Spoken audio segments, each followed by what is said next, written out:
can be at your best when your best is required. To the end zone and touchdown! Belief and belief that I have in this team. Are you kidding me with that catch, JJ? That's one of the most cold-blooded receptions you're ever going to see in your life. All right, you guys with me? He's sacked! It's addicting, man, to come in here with you guys and see these looks on your faces. Touchdown, Minnesota Vikings.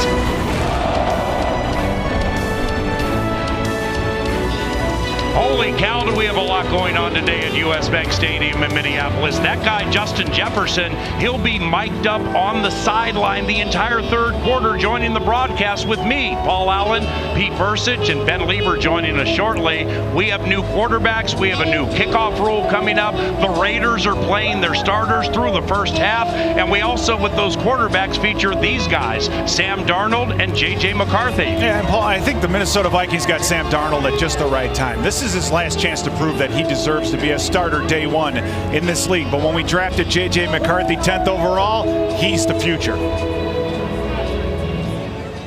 And we now ask you to join us for a special presentation honoring the legacy of Kyrie Jackson.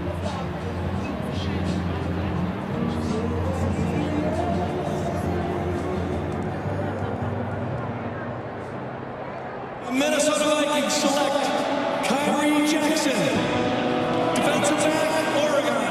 I'm just super grateful. I can't even really put into too many words like how this process has really truthfully been. It's just been really a whirlwind.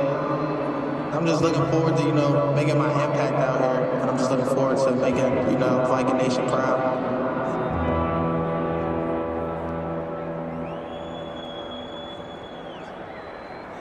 Last month, the Minnesota Vikings family tragically lost one of our own, Kyrie Jackson.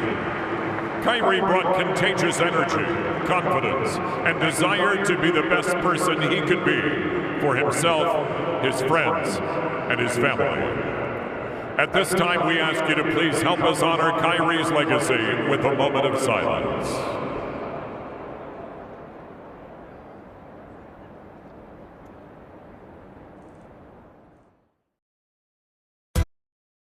Minnesota Vikings preseason football is presented by US Bank, by Twin Cities Orthopedics, and by Miller Lite.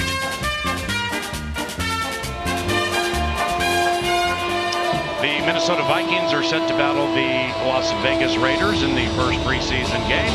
There you see Christian Darrisaw, Cam Bynum, and Harrison Phillips. Moments ago with referee Ron Torbert, there is Kyrie Jackson's younger brother, as the memory of the cornerback tragically killed with two others in a car accident in Maryland is being honored today at US Bank Stadium. Good afternoon, captains. Welcome to the 2024 And the Minnesota Vikings will receive the opening kickoff. Now, when it comes to saying receiving the opening kickoff, if you haven't watched any preseason games or followed NFL news, this is all new. And you're going to see the Raiders line up at the 45-yard line to cover the kick. A slew of Vikings at the 40, and back for Minnesota, Thayer Thomas and running back Myles Gaskin. Now we have a landing zone from the 20 down to the goal line, where if the ball doesn't hit in there, the Vikings get the ball at the 40. Same thing if it goes out of bounds. The players cannot move until the ball hits the ground or is touched. The Raiders have that thing all jacked up, Pete. They lined up at the 45. I'm like, what are we doing here? Yeah, you can tell it's brand new to everybody. Is the Raiders, they'll walk up 5 yards right before the kick. So our first chance to get this ball, I think, off the top of my head, this is going to end up being more like a running play than it is the traditional kickoff return. But to bring this back into play, I think is a great move. That's former Minnesota Viking Daniel Carlson, a fifth-round pick in 2018 by the Vikings, and boom, the preseason is in the air, and the ball sails into the end zone and out of the end zone, so a rather nondescript opening kick when it comes to the new kickoff rule. So the Vikings will start at the 30-yard line, led by Sam Darnold. In the end zone. The ball will be placed at the 30-yard line. First down. Sam Darnold, 7th-year USC, first-round pick in 2018, 3rd overall by the New York Jets. He's on a 1-year deal for now with the Minnesota Vikings. He's made 56 starts in his career, 55 with the New York Jets and the Carolina Panthers.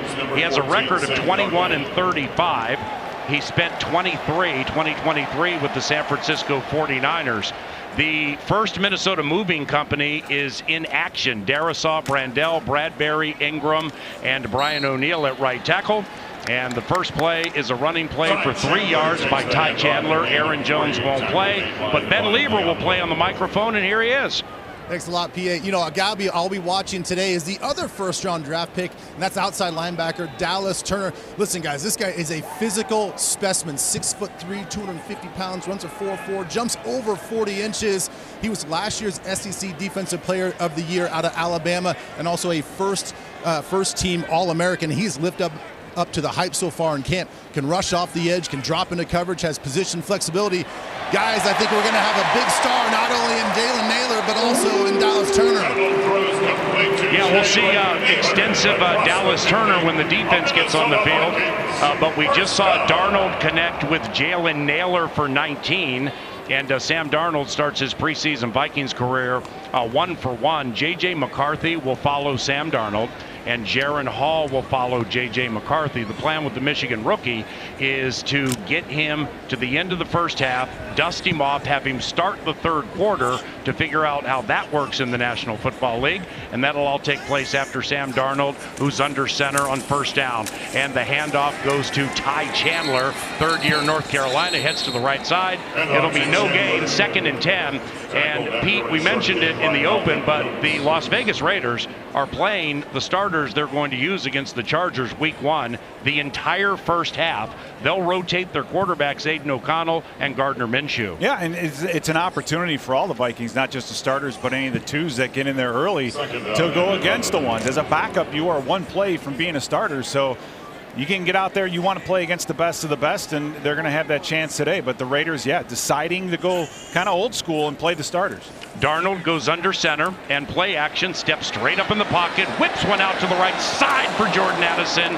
Incomplete, broke that route off outside the numbers at about the 20, and he was covered by Jack Jones, 3rd-year Arizona State, who by all accounts is having a wonderful, wonderful camp for Antonio Pierce's Las Vegas Raiders. Yeah, nice play action up inside, and what you're seeing out of Darnold, I think, is what one of the things that limited us in the past is just he's able to step up. So he has and he's a better scrambler, I think, than people give him credit for. But to be able to keep the play alive and then take the shot downfield earlier on, getting to be able to go outside to Jalen Nailor, great job versus cover 2. So I think he's done well thus far. It's 3rd down, 3rd and 10 from the Raiders 48. Darnold back to pass, loops it over the middle, and caught by Speedy Nailor. Center of the field at the 25, turns it up, and he stopped at the 22. It's Darnold to Nailor. They're 2 for 2. That one, Peter, went for 26, first down. Yeah, great job. Just a clearing route up the middle. You can see Brandon Powell just emptying that zone, pulling all the underneath coverage, and speedy Jalen Nailor coming underneath. We had our meeting with Kwesi Adolfo-Mensah and Coach O'Connell. I kept referring to this speedy guy. And we're like, who's this guy? It's, well, Jalen Nailor. Jalen Nailor is a very, very good football player. His challenge has been staying healthy. So if he can make it through this preseason, he's going to challenge for that number 3 receiver spot. Darnold, 2 of 3 to start. Handoff goes to Ty Chandler to the left side. Across the line of scrimmage. Near the sideline, he'll get to the 19 for a gain of 3 yards. And for Ty Chandler, he, as of now, is backing up Aaron Jones. Aaron Jones not playing today, the former Packer. Chandler had 3 rushing touchdowns last year. He doesn't have any receiving touchdowns in his career. And he had a big one in December at Cincinnati. 23 runs, 132 yards, and a touchdown. And this drive has gone 6 plays, 51 yards to start preseason 2024. Sam Darnold at the helm, to be followed by rookie J.J. McCarthy. Jordan Addison in motion to the right. Darnold, he'll roll out to the right. He'll dump, incomplete. Right between the old 3 and the 2, and maybe Ty tried to turn up the field and run before he caught it, but nevertheless beat his 3rd down. Yeah, that's the life of a running back these days. Paul, if that ball was a spear, he'd be dead. That thing hit him right between the 3 and the 2. You got to come down with that, move the chains. It's part about being efficient in this league. So Ty Chandler, you mentioned all the great things he did last year. I think another underrated kind of part of his game is his ability to catch screens. He's a very, very good screen running back, but he's going to have to work on that receiving out of the backfield. Minnesota 1 of 1 on 3rd down, 3rd and 7 from the Raiders 19. Darnold throwing right, and it's caught first down. And about the 10-yard line by old Jordan Addison. Broke that thing off beautifully. Did the second-year receiver from USC. 8-yard catch, another first down for the Vikings from the 12. You know Kevin O'Connell loved that play. It's just simply a speed out by Jordan Addison, getting himself up the field, trying to get that cornerback out of his shuffle and maybe into a back pedal or to turn his hips. It didn't work out that way, but Darnold still had the timing and the arm strength and accuracy, Paul, to get that ball on the outside and really thread the needle. So great throw by Sam Darnold. There's Max Crosby opposite Brian O'Neill on first down. Play action from under center. Darnold rolls out to the right, throws, caught. Josh Oliver at the 7, toe tapping the boundary, and he stopped at about the 5-yard line. Quick hitting gain of 7. It'll be 2nd and 3 from the 5 for Minnesota. First possession of the first preseason game. Now we see Darnold tapping his helmet. This is the 3rd time he's had to run close to Kevin O'Connell. So I wonder if there's a communication issue. Yeah, it's probably the speaker in his helmet, or somehow that communication isn't working. But Josh Oliver, Paul, brought him in from Baltimore to be a blocker. He ends up catching 2 touchdowns last year, and until T.J. Hockenson is back, Oliver is really one of our better receiving tight ends. Darnold 4 of 6, 59 yards. He'll hand it to Ty Chandler on 2nd down. Ty angles left across the 5, and he stopped at the 4. So that'll be a gain of a yard. Not a bad idea, chewing up 5, 6, 7 minutes of a quarter where you know the Raiders are playing Max Crosby and Christian Wilkins the entire first half. No, you're right. But and again, this is an area of an improvement for the Minnesota Vikings. I'm talking about the deep red zone and being able to run the football here, because you can open up the play action pass, but we have not been very efficient on the ground once we get inside that 10-yard line. So this is a great exercise for the Vikings. 3rd down, 3rd and 2 from the 4. Darnold, shotgun, looks left, steps out to the left, back pedals, throws, bobbled, incomplete. Ty Chandler in front of Trayvon Moehrig, 4th-year TCU. And Kevin O'Connell's going to keep the offense on the field on 4th down. We have a new kicker. Greg Joseph is battling in Green Bay. Will Reichert, the rookie from Alabama, he'll have to wait for his opportunity because KOC wants to try to score a touchdown here. It is the preseason, but when they reset the clock, so that helps the Vikings out quite a bit. When you make that decision to go for it, you lose a lot of time while you're making that decision. You don't want to have to be hurried, especially on a huge 4th down play like this. 3 receivers right. Jalen Naylor with a couple of grabs left. Darnold on 4th down, out of the shotgun. Short drop, fires for the end zone, and incomplete.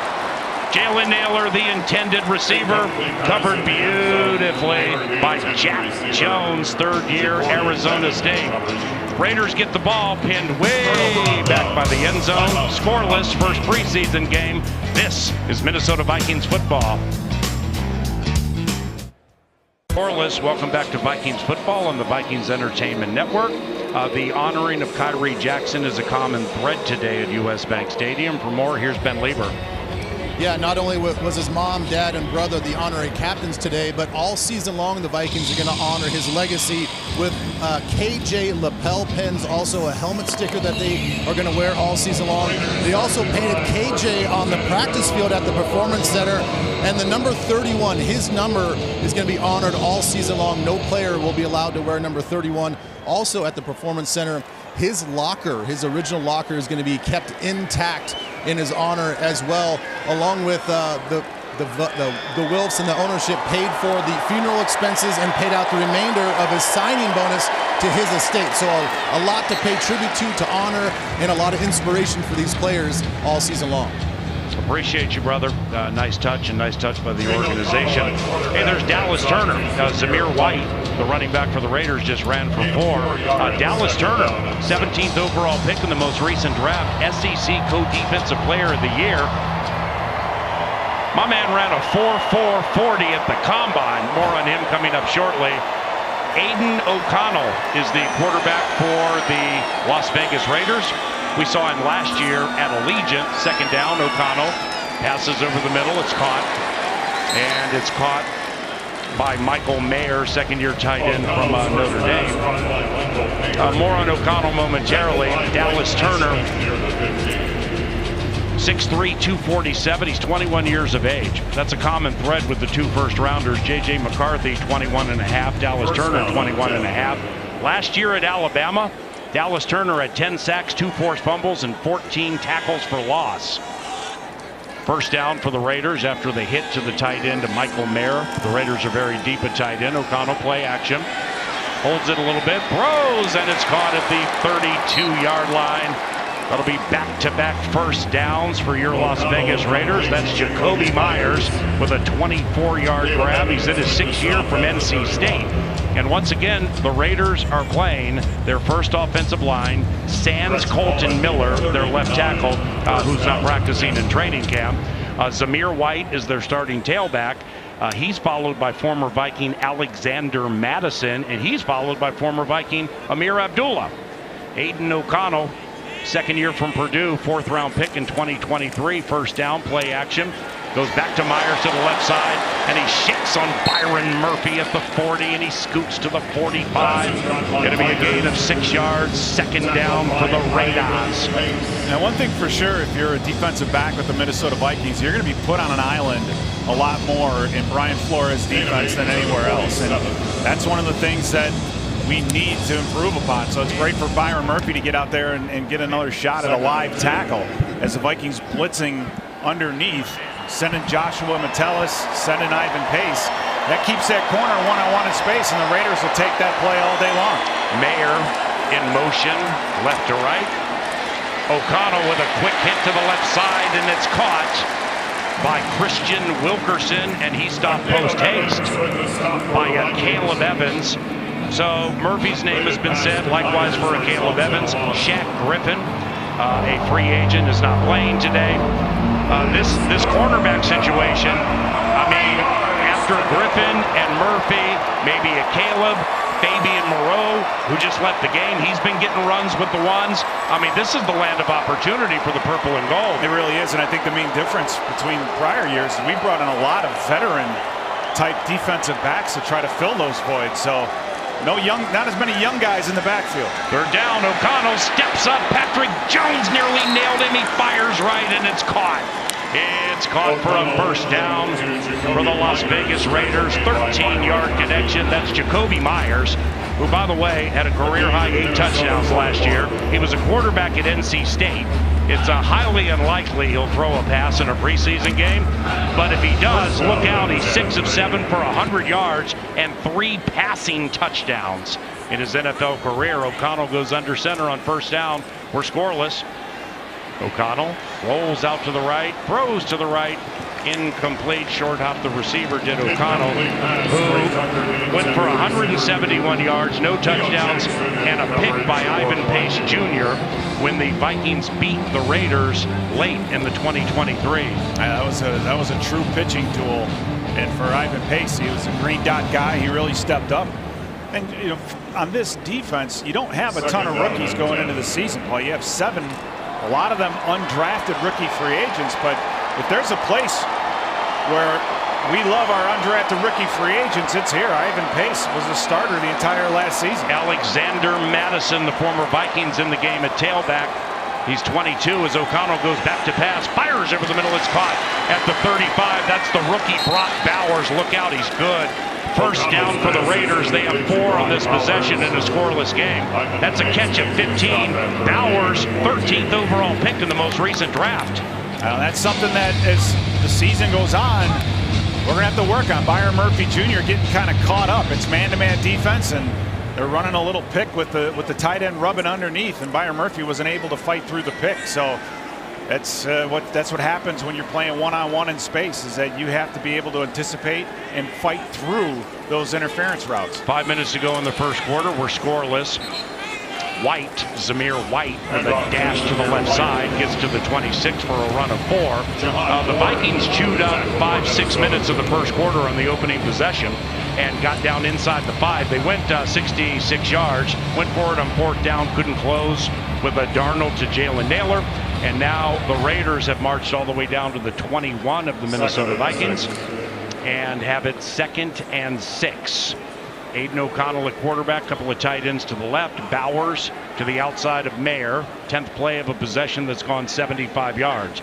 Bowers motions to the backfield, offset eye left, tosses Amir White, stutter step, turns it up on the number at the 20, grinds his way to the 16-yard line. He's just shy of a first down after a 5-yard gain.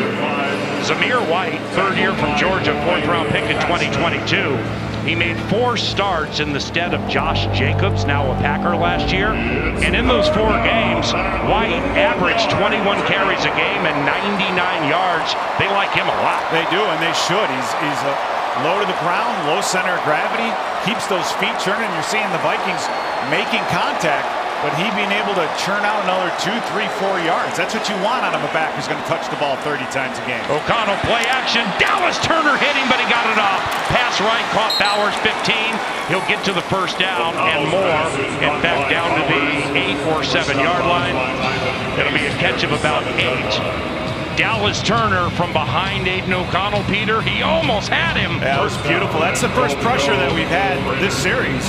But even better is that Dallas Turner beat Andres Pete, who's not, he's a veteran. He's a guy. He's not some rookie out there, undrafted, just trying to make a play. He beat a veteran tackle on that with a great speed move. So that bodes well for Dallas Turner and this Viking defense. No Harrison Smith today. Cam Bynum and Joshua Metellus are the safeties. Handoff up the middle, and the aforementioned Metellus, who had the professional career year of his life last year, hits him and stops him.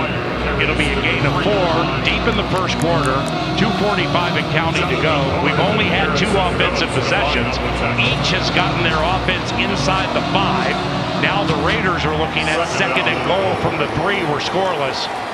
Yes. O'Connell battling Gardner Minshew for the starting job right with the Las Vegas Raiders. Next to Raiders possession, Minshew gets out of the shotgun. O'Connell looks left, throws left, incomplete.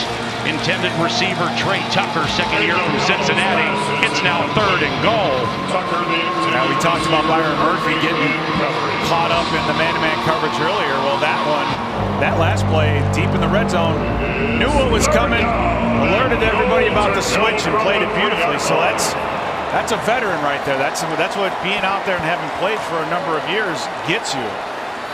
The difference being, though, Paul, one thing I'm wondering about is will the Raiders decide to run the football here? Well, looks like they're going to throw it, but neither team choosing to run the football deep in the red zone. O'Connell back to pass. He's hit, and he's sacked. That's number 1 for Dallas Turner. It's only preseason, but it's the first of many sacks to come by the outstanding rookie from Alabama. Now, what a great job just from the outside. It's a 2nd speed move, and what people love about Dallas Turner, Paul, is when he gets to the top, he's able to dip and rip that shoulder, turn those hips and get around the edge. So that's twice that he beat Andres Pete in this series alone. Dallas Turner showing us why he was co-SEC Defensive Player of the Year. That was phenomenal. Here's Daniel Carlson, the former Viking, 31-yard try, right hash. Snap, spots put down by punter A.J. Cole. And the super reliable Daniel Carlson bangs it through. Raiders 3, Vikings 0, first quarter on the Minnesota Vikings Entertainment Network. Hey, it's Minnesota football on the Vikings Entertainment Network. Raiders lead 3-0. And when the Vikings go back on defense, we'll be taking a peek at this guy, Blake Cashman, signed as a free agent from the Houston Texans. Came into the league with the Jets, also played with the Texans, and attended Eden Prairie High School and the University of Minnesota. Blake also is what's known as the green dot guy on defense. Pete, how would you explain green dot guy? Green dot guy is the one that calls the huddle. So, the offense and signaling is a thing of the past, and they tried it with the offense, and now the defense gets it. So the defense coordinator is able to radio in the defensive call, and he has to call the huddle. Now Carlson with the new kickoff setup, he's going to kick this one in the landing zone. Fielded by Gaskin, heads to the right to the 10, to the 15, to the 20. Flag comes in, grinds his way to the 32-yard line. And Carlson with a little wedge was able to get the Vikings to return it. It's a 23-yard return pending infraction. And once again, coverage team players cannot move from their spots until the ball hits the ground or touches a player. We'll see what this penalty is.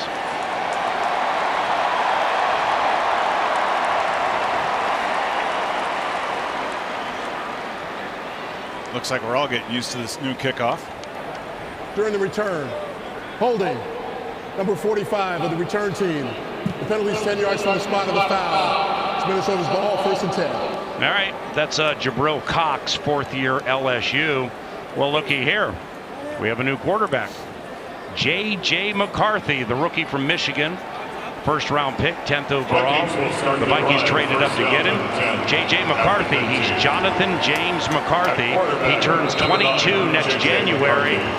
How about this? 27-1 at Michigan, 36-2 in high school. The rookie from Michigan goes under center with an I formation behind him. In his first play is a handoff to Ty Chandler, who has some room up the middle. He scoots across the 20, bounces it out to the right, and for Ty, it'll be a run of 7 yards. J.J. McCarthy had a completion percentage of 72.3 last year at Michigan. That's #1 all-time single season for the Wolverines. And over 2 years, 2022 and 2023 for the Wolverines, 44 touchdowns, 9 interceptions. He played 3 years for the Wolverines, ran 10 touchdowns including 2 last year against your Golden Gophers. McCarthy takes the snap, and he gives it to Ty Chandler. Up the middle for 3. That's enough for a 1st down. Hey, Pete, here's J.J. You look at J.J. McCarthy and his body of work. One thing for sure for him is he's been lucky to have great coaching his entire career. In high school at Nazareth Academy, he's got guys like Tim Rackey, Keith Lutz. Then he goes to play for who? Jim Harbaugh in college, former NFL quarterback. Now he gets drafted by the Vikings and gets to play for Kevin O'Connell, former NFL quarterback coach, offensive coordinator, now head coach.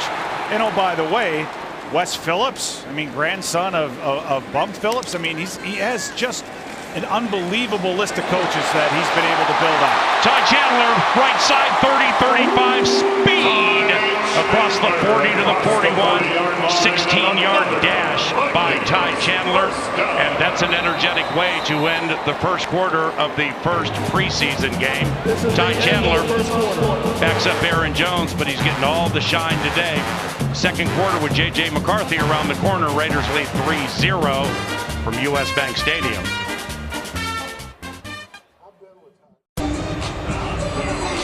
It's Minnesota Vikings football, courtesy of the Vikings Entertainment Network. 3-0 Raiders. Here's the Minnesota Vikings 2024 schedule, courtesy of U.S. Bank Stadium. There's a London trip in there against the New York Jets. Start with the Giants on the road, finish with the Lions on the road. Raiders lead 3-0. The Vikings offensive line, the second Minnesota moving company, left to right, is in. It's Quessenberry, free agent Dan Feeney, rookie Michael Juergens, Ed Ingram, the right guard who started, stays in. Walter Rouse, rookie from Oklahoma, he's the right tackle, as Josh Oliver executed a false start. False start. Offense, number 9. 5-yard penalty, it's 1st down. Rouse has played right tackle a majority of training camp. Yeah, he has, and let me say this. Coming from Stanford with a degree in biomechanical engineering, I don't even know what that is, but you don't see guys of his size with his foot talent, right? He has the blue feet, as the scouts call it, just unbelievable athleticism. Got himself in a little trouble in college with just not bending his knees enough and having to drop his anchor, but as he becomes stronger, I think Rouse might be a starter in this league. J.J. McCarthy, here's his first pass. Fastball over the middle, caught Jalen Naylor at the 50. Jalen Naylor gets back the penalty yardage and more. 18-yard connection. McCarthy to Naylor, Michigan to Michigan State. And a 1st down for the Minnesota Vikings. Now what we're seeing out of J.J. right here is just his ability to look out to his right side to see where the main route is, but then to be able to step up and move in the pocket, Paul, just to buy him a little bit more time to allow Jalen Naylor to come open across the middle. And that's something that Cousins didn't always give to us, but J.J. McCarthy is a pretty good athlete. Michael Juergens, rookie from Wake Forest. He's the battery mate with fellow rookie J.J. McCarthy, who tried to throw a pass to the right to the venerable veteran C.J. Ham. It's incomplete, so it's 2nd and 10 from the Raiders' 46. So Sam Darnold played one elongated series, finished 4 of 8, 59 yards, a couple of hits to Jalen Naylor. And J.J. McCarthy's 1 of 2 for 18 yards. Now Ed Ingram, the starting right guard, he's still in the game. Dalton Reisner will not play today.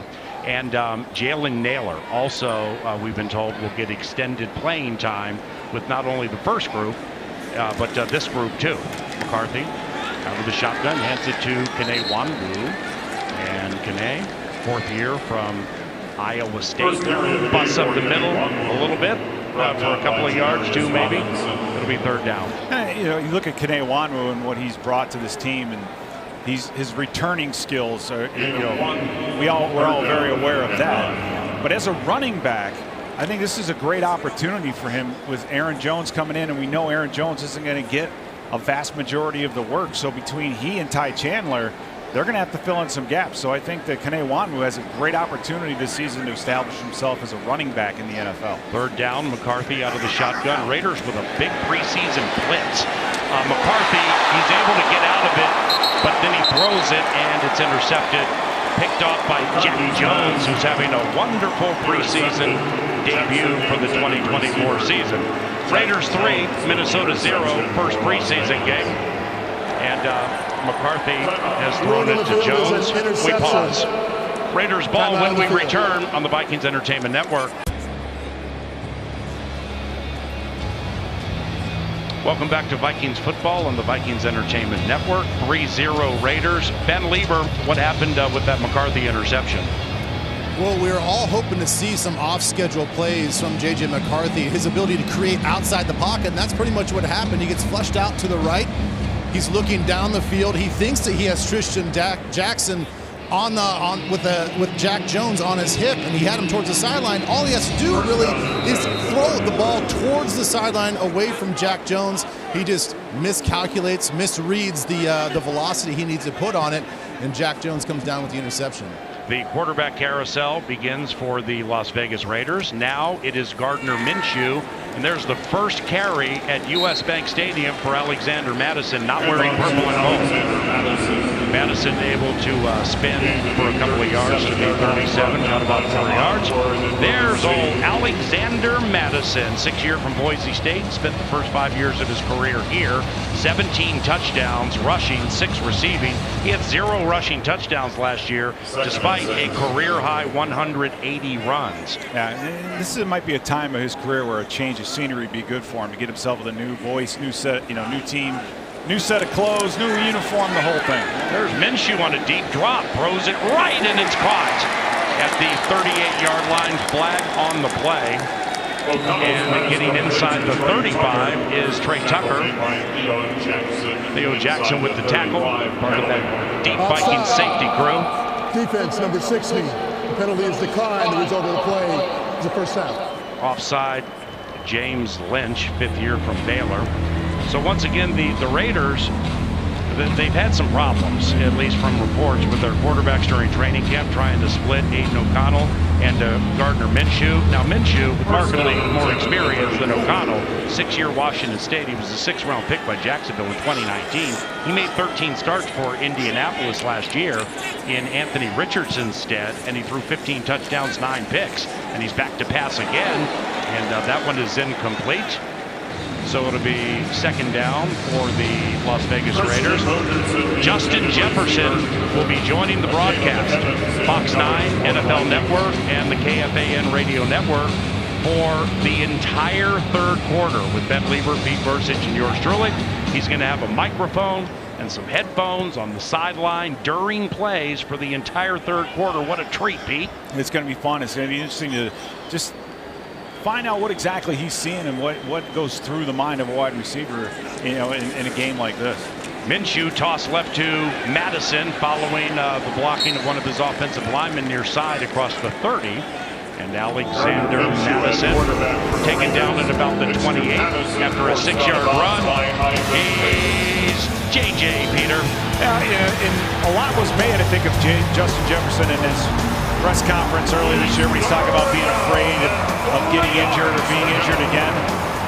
I think it's one of the most underrated parts of his game going into last year was his ability just to stay on the field. But he has done all the offseason work necessary to get himself back. Still had over 1,000 yards receiving last year, and he is obviously, with the way you look at this contract, one of the key cornerstones of this Viking offense. Third down, Minshew gets out of the trouble, runs to the right across the 25, out of bounds after scooting to the 20 for a first down. And for Minshew, that'll be a run of 7 yards. Raiders lead 3-0. The Vikings got the ball first, and they marched 66 yards. O'Connell went for it on 4th down, and Darnold threw to Naylor back center of the end zone. They couldn't close on it. The Raiders came right back, drove down the field, and they got stopped. But then Daniel Carlson, our old friend, who was cut very early in the 2018 season, he made a field goal from 31 out to give the Raiders a 3-0 lead. And now they have it first down from the Vikings 20. Minshew goes under center. Madison, the tailback, play action off Alexander. Minshew throws right, guy there, caught, touchdown, Las Vegas Raiders. It's a touchdown of 20 yards to DJ Turner from Gardner Minshew. We're just a little bit late. Theo Jackson getting over the top and trying to squeeze that. I mean, the Raiders have been really taking advantage of us down the field in 3 deep, really all day long. And this, not a very complex route, but just over the head of the linebacker, and Theo Jackson has to recognize the quarterback, with the quarterback rolling that way, that he needs to jump that, squeeze that, and get on top. So a little bit disappointing with the safeties and how they're passing everything off early in this game, but the Raiders have come ready to attack a 3-deep type look. Here's Carlson. Jacob Bobenmoyer is the long snapper, and punter A.J. Cole holds. Kicking to the west side of U.S. Bank Stadium. Snap spot, and it is good. The Las Vegas Raiders have taken a 10-0 lead on our Minnesota Vikings in the first preseason game and on the Vikings Entertainment Network.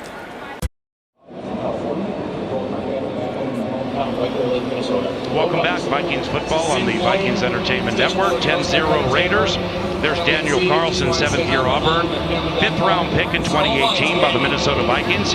Now, his rookie year started 1 of 4 on field goals. All right. Now, you can overcome a 1 of 4, but when you go 0 of 3 at Green Bay week 2 and the game ends in a 29-29 tie, he was cut soon after. A month and a half later, he ends up with the Oakland Raiders, goes 16 of 17 on field goals, and now is one of the best kickers in the National Football League.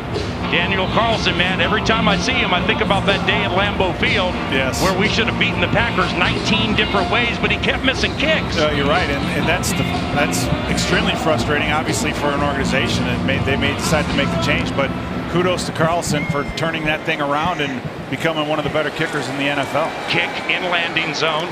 Gaskin, spin, 22, no flags. And that's the new kickoff situation. They're 5 yards apart. They don't get down there as quickly. And from what I saw at practice last week, if Kene Nwanwu gets the sideline, the rest of the NFL is in trouble. We have a trivia question courtesy of Quick Trip. In 2023, Justin Jefferson recorded his 4th consecutive season with at least 1,000 receiving yards. Where does he now rank in Minnesota Vikings history? That I don't know. Probably somewhere around 4th or 5th. I think it would put him. We've had a number of great receivers. The question is that 4-year thing. That's the trick. J.J. McCarthy in at quarterback threw an interception to Jack Jones. And it's 10-0 Raiders, first down. And McCarthy hands it off to Nwanwu. Bounces off a Raider, gets to the 27-28 yard line for a gain of 3, maybe 4 yards. Kene Nwanwu has 3 kick return touchdowns on his resume, 0 rushing or receiving touchdowns. But I mean, whether he's backing up Dalvin or now backing up Madison last year or Aaron Jones this year, I mean, Kene just really hasn't had that much opportunity. No, he hasn't, and that's what we were talking about earlier, is that with this kickoff return more resembling a run, and then going into this season with Aaron Jones as your starter, there's going to be a need for 2 and 3 running backs. So he's going to have plenty of opportunities, I think, this year to start running the football. McCarthy play action, fires left, caught Tristan Jackson, and McCarthy got hit as he unfurled the ball. Tristan Jackson with the Vikings first down of 24 yards. Well, the Raiders decide to play a little bit of, it looked like man-to-man, a play action, and then a couple of defenders decided to blitz. McCarthy hangs in there, knowing that with the linebacker and the safety out of the play, there's going to be some voids down the field. Gave Tristan Jackson enough time to get all the way across the field, get some space, found him, threw a nice pass. So great answer by J.J. McCarthy. Tyrese Robinson in at right guard, so the entire Minnesota Moving Company would be backups. Kene Wanwu, handoff right side, inside the 30, 10, Kene, touchdown! A 48-yard dash of excellence by Kene Wanwu, and the Minnesota Vikings have scored. Now that's what we're talking about, the explosiveness that this running game has missed since we lost Dalvin Cook. We know Kene Wanwu has the speed, and this is not rocket science. This is not a crazy type design of a play. This is merely an off-tackle play, and if one guy is in the wrong spot and Wanwu gets up to that next level, no one's going to chase him down from behind. So that's the explosiveness that you'd love to see out of Wanwu, not just in the kick return game, but also as a running back. Here's the debut of our rookie kicker, Will Reichard. They drafted him from Alabama, and he hits the extra point. Kene Wanwu with a long touchdown for the Minnesota Vikings, makes it 10-7 Raiders. Second quarter, Vikings football. 12-2 record and went on to win. Hey everybody, welcome back to Vikings football on the Vikings Entertainment Network. That guy, Kene Wanwu, with a long rushing touchdown. Ben Lieber on the sideline. When he went by you, did you feel the breeze because he was going so fast?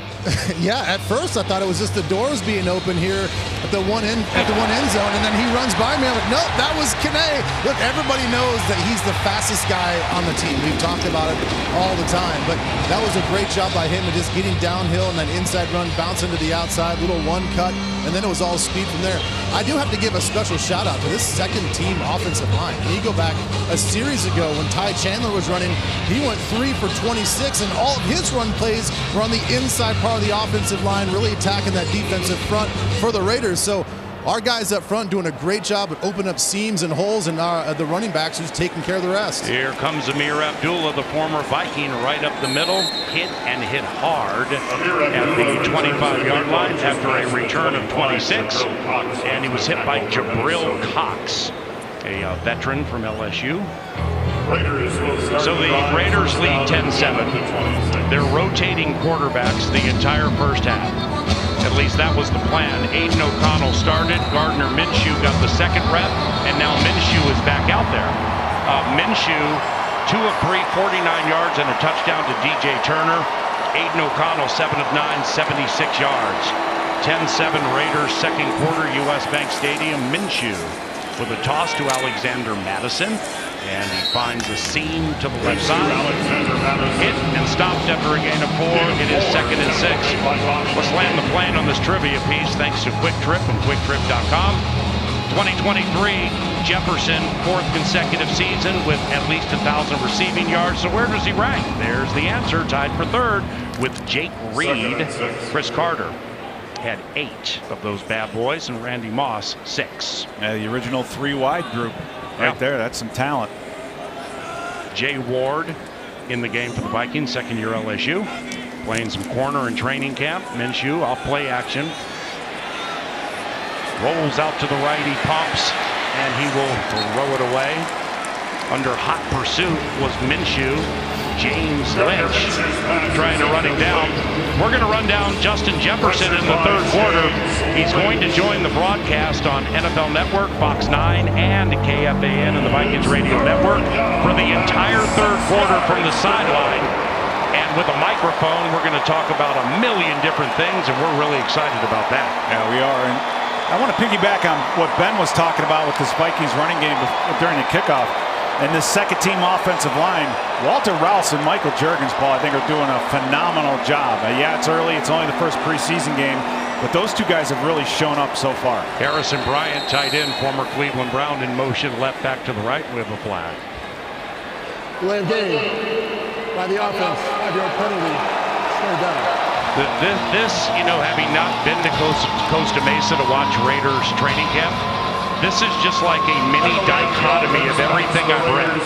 Minshew drives him down the field, finds DJ Turner for a very nice touchdown, but then you get some penalties, you back up, you're short hopping guys.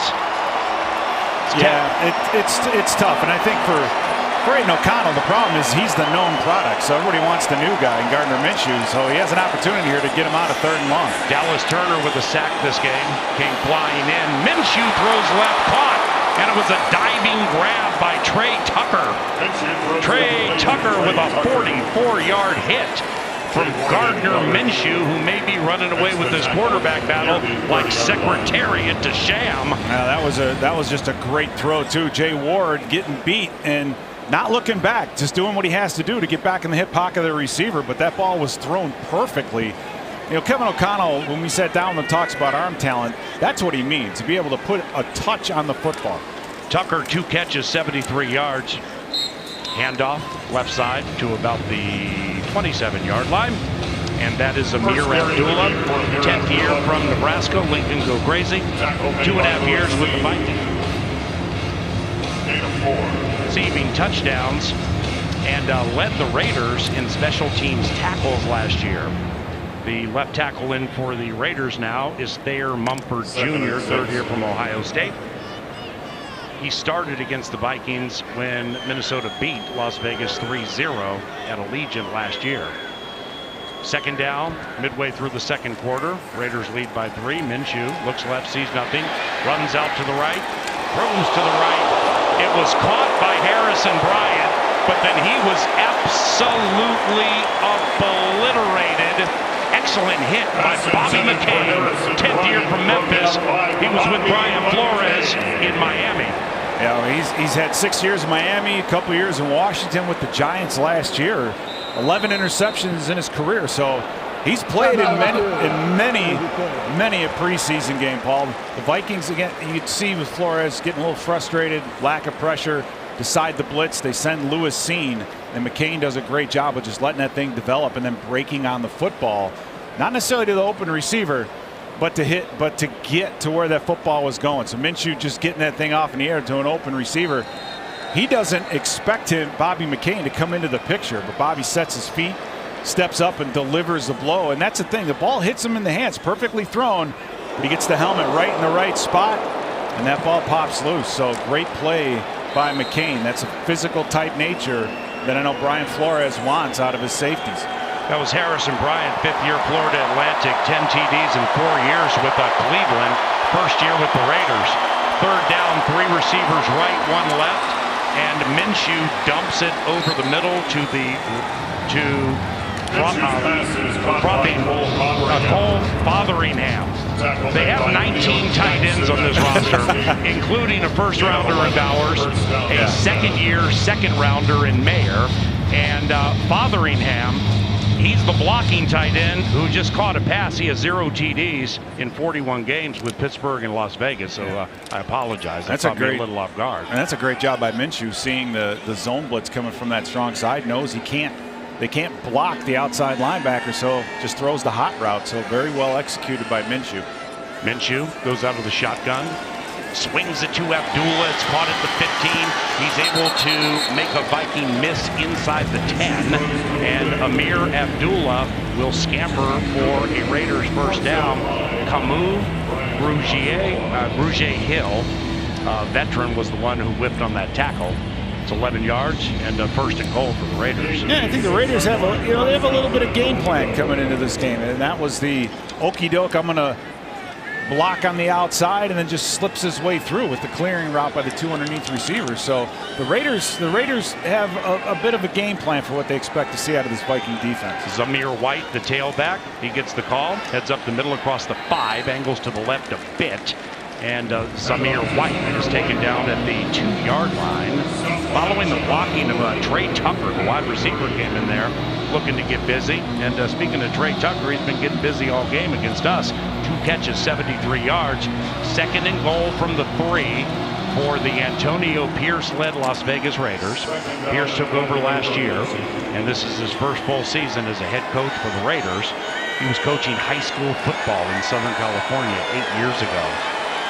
2nd and goal, Tucker in motion to the right of Minshew, goes back to White. White goes up the middle, spins his way into the end zone. Touchdown, Las Vegas.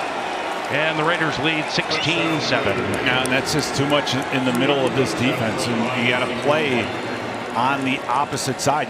Lynch got an arm on him, but you got to get more than just an arm, especially deep in the red zone. And Paul, I think it strikes a contrast between what the Vikings have done in the past deep in the red zone. We have to be able to get that type of running game going, and that's where I hope Aaron Jones can help this Viking run game the most. But you can't get edgy, you can't arm tackle, not when you're deep in the red zone. So James Lynch, keep those feet moving.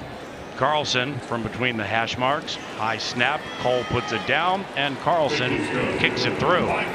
So with 5.5 minutes to go in the first half, the Raiders lead 17-7 from Minneapolis. It's Vikings football.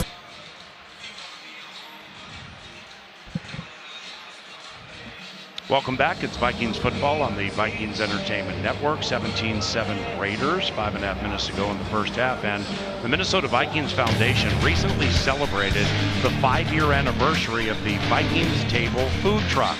To date, Vikings Table has delivered more than 65,000 meals to underserved children and families. A renewed partnership with Xcel Energy will support this program for another 5 years. Thank you, Minnesota Vikings, and thank you, Xcel Energy. Raiders fans are saying thank you, Gardner Minshew.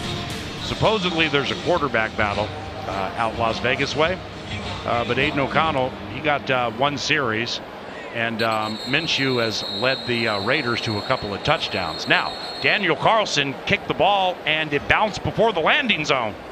First one of these.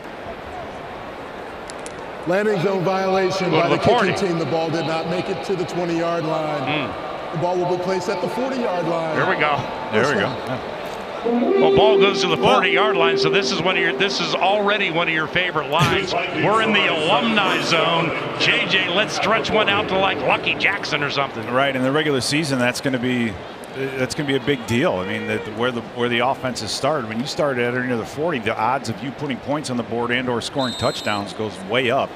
So I wonder if there'll be a contest in the regular season to be the first kicker to ever get a landing zone violation in the NFL.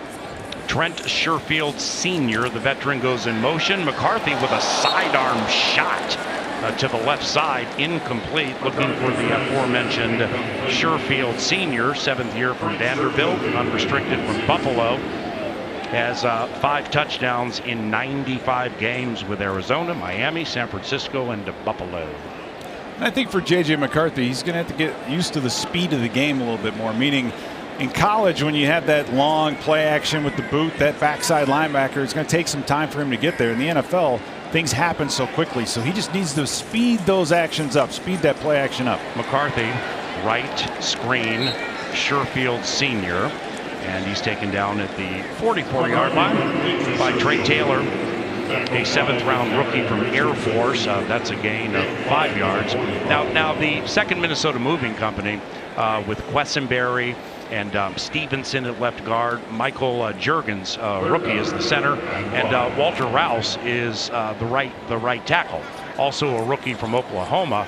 Big opportunity here for those rookies, Pete. It is, and you look at for Juergens, he was a center for 2 seasons at Wake Forest and then switched to guard his senior year and did a great job. They blitzed McCarthy. He bounced off it, and now he gets loose across the 50 to the 46 of the Raiders.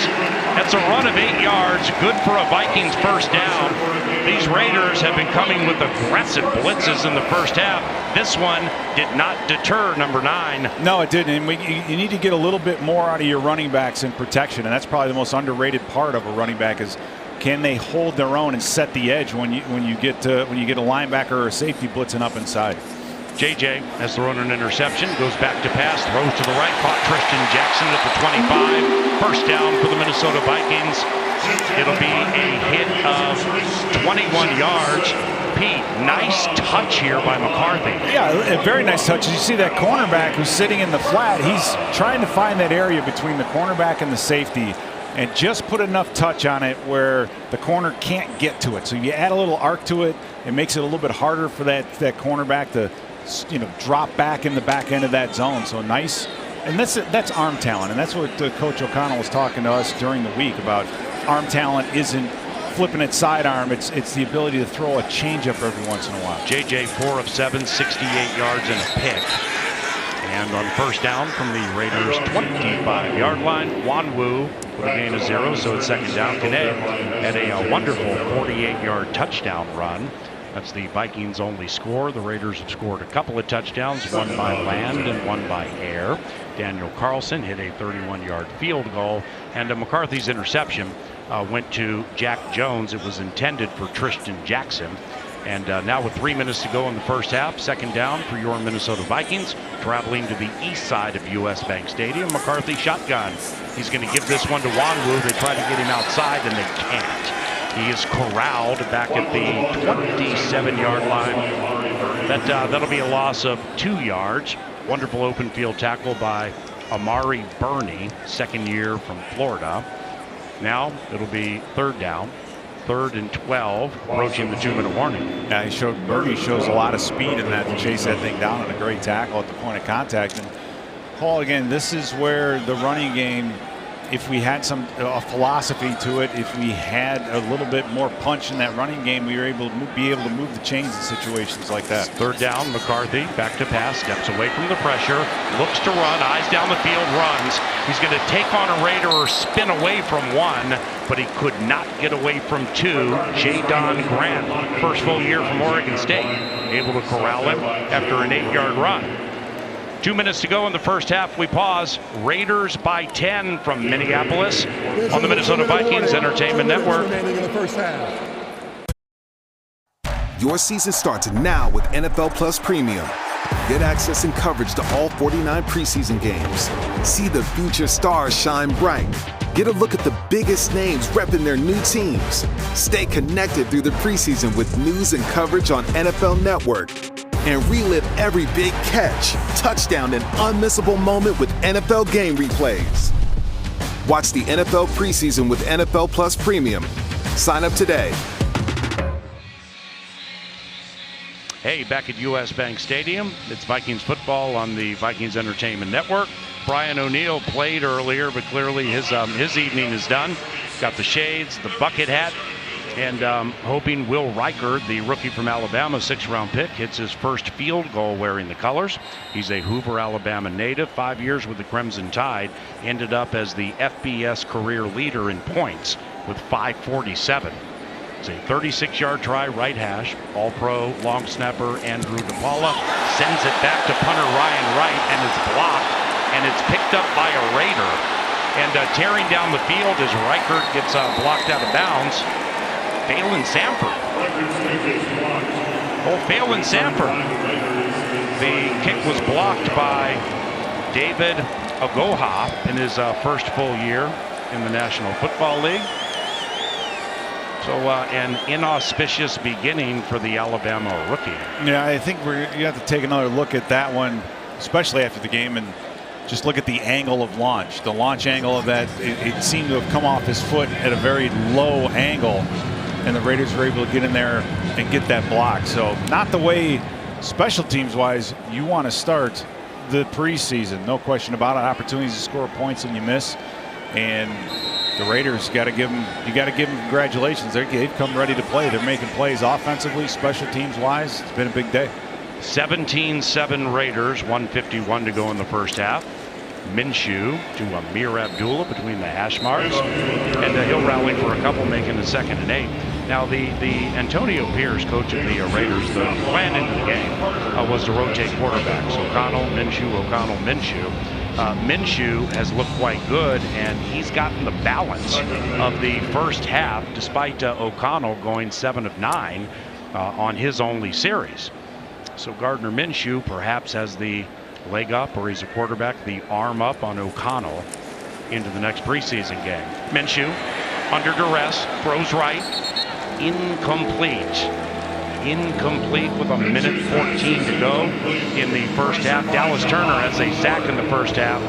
That one was Jihad Ward, 9th year from Illinois. Started 20 games the last couple of years with the New York Giants.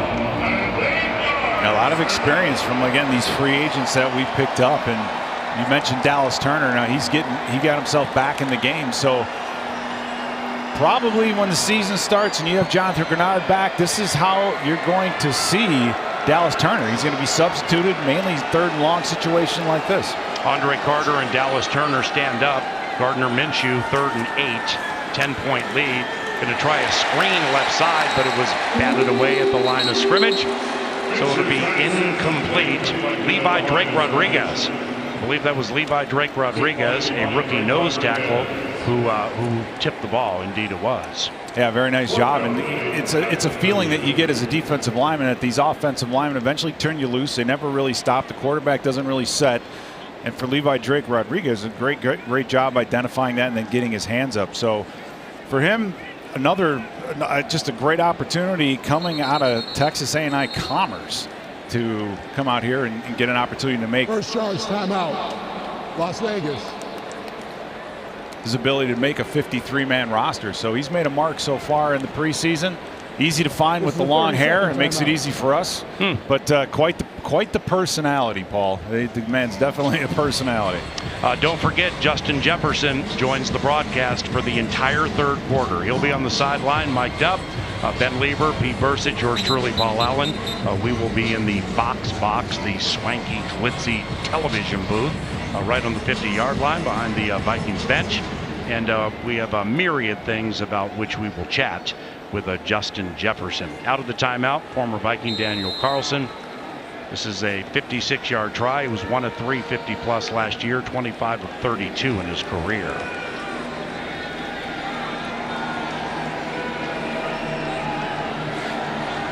Snap spot. Carlson, line drive, and it's good. Daniel Carlson, one of the best kickers in the NFL, kicks the Raiders to a 20-7 lead, and we pause on the Minnesota Vikings Entertainment Network. Hey, welcome back to the Vikings Entertainment Network. Raiders lead 20-7 in the shadow of halftime. Hey, looky there. Hey, Brian Harper, take a look at TV monitors.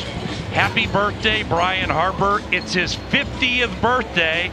This is the Vice President of Content and Production for the Minnesota Vikings, and we work for the Vikings Entertainment Network. He's our boss, one of the most lovable people you'll meet. Happy birthday, brother. Yeah, and he's real happy we caught him off guard like that too, right? Yeah, like most media people, they don't like being on TV. Hey, happy birthday, brother. Love you, man. Man, who the simulcast was his brainchild. It was, and you know, Harper's been around since we were doing this on a half of a racquetball court. So he's seen the growth of the VEN and the content changes and done a wonderful job. Myles Gaskin on a Carlson kick that landed in the landing zone. Gets to the 22-yard line. Carlson, his last kickoff hit at about the 21, which is before the landing zone. And the Vikings began at their 40-yard line. And weren't able to do much with it. You get starting field position like that, you want to be able to convert that into points. Converted it eventually into a field goal opportunity, which was ultimately blocked and turned into 3 points for the Raiders. So yeah, it's the preseason, but you're seeing how special teams is affecting the flow of this game, and there's a lot of work, I think, to be done on the Vikings side. McCarthy, 4 of 7, 68 yards and a pick. Throws left, incomplete. At the 26-yard line, looking for veteran N'Keal Harry, formerly a first-round pick by the New England Patriots out of Arizona State. He's been moved to tight end, Peter. Yeah, he's been moved to tight end, but you want to keep him out there on the field and his abilities. You've got to find a way to showcase him. Now, he's going to have to learn how to block and do some of those things, but he should, as far as running routes and being a receiver go, that's exactly where you want him. And for J.J. McCarthy, just a little bit late on that delivery. When you run those quick hitches like that, the ball has to be on its way immediately. Deep drop by McCarthy. They set up a screen to Wanwu, turns the corner at the 25, and he stopped at the 26-yard line. It's a screen gain of 4 yards. 49 seconds to go in the first half. Second charge timeout. Las Vegas. This is a 30-second timeout. Kind of an interesting choice here with the with the Minnesota Vikings coaching staff is, you get you only get so many opportunities in a preseason to replicate situations, and inside a 2-minute, that's something that you practice all the time. And I'm surprised that they're not giving JJ that opportunity here, as far as to go down the field, run this thing like a 2-minute drill. I mean, I understand you want to win the game, but at the same time, you have to take advantage of opportunities when they present themselves. So the Vikings looking like they're pretty happy to run this clock out, going into the second half of this game down by 13. 3rd and 6 from the Vikings 26. Tristan Jackson in motion to the left, now back to the right. 3 receiving options right, 1 to the left. McCarthy on a 5-step drop. Bounces around in the pocket, scoots out to the right, dumps to Wanwu, caught at the 30. And now he stopped shy of the first down after a catch of 5. We have a timeout on the field. Raiders are taking a timeout, leading 20-7. 3rd and final charge timeout. Las Vegas. This is a 30-second timeout. One thing that's interesting to note is the Raiders don't have joint practices this offseason. So they spent their training camp in Costa Mesa, Southern California, and they, with no joint practices, they started a majority of their ones, players who are going to play in their first regular season game. Very physical Raiders bunch expected today from Kevin O'Connell with no joint practices. The Vikings have 2 joint practices in Cleveland next week against the talented and physical Kevin Stefanski-led Cleveland Browns. Yeah, there's no question that the Raiders are trying to take advantage of this opportunity. They've been a very physical club today. I think they've carried a little bit more of game plan. I think knowing how to attack 3 deep in some of the offensive plays that they've chosen. But right now, they are winning. They're winning the physical battle that's in front of them. Ryan Wright with a high punt. The Vikings have 2 punters on the roster. The other is Seth Vernon. And Tucker backtracks, spins around to the right side, turns the corner at the 20. Lewis Seen tries to run him down and gets him out of bounds. 56-yard punt by Ryan Wright, who had 7 touchbacks last year against just 1 in 2022. Hey, the new Vikings winter Warrior jersey is available for purchase. Randy Keppel, you should buy 5. Pick up yours today at all Vikings locker room locations and online at shop.vikings.com. Approaching the end of the first half, Daniel Carlson began the scoring with a 31-yard field goal. Gardner Minshew hit DJ Turner for a 20-yard touchdown. Kene Wanwu ran one in from 48 out. Zamir White ran one in from 2 yards out that came off a J.J. McCarthy interception. And Daniel Carlson hit from 56. 20-7 as Minshew, who got a majority of the first half, despite all the steam being O'Connell and Minshew, we're going to split it. Maybe O'Connell comes out for the 3rd quarter. We'll see. But with 19 seconds to go in the first half, the Raiders now look at a 2nd and 7.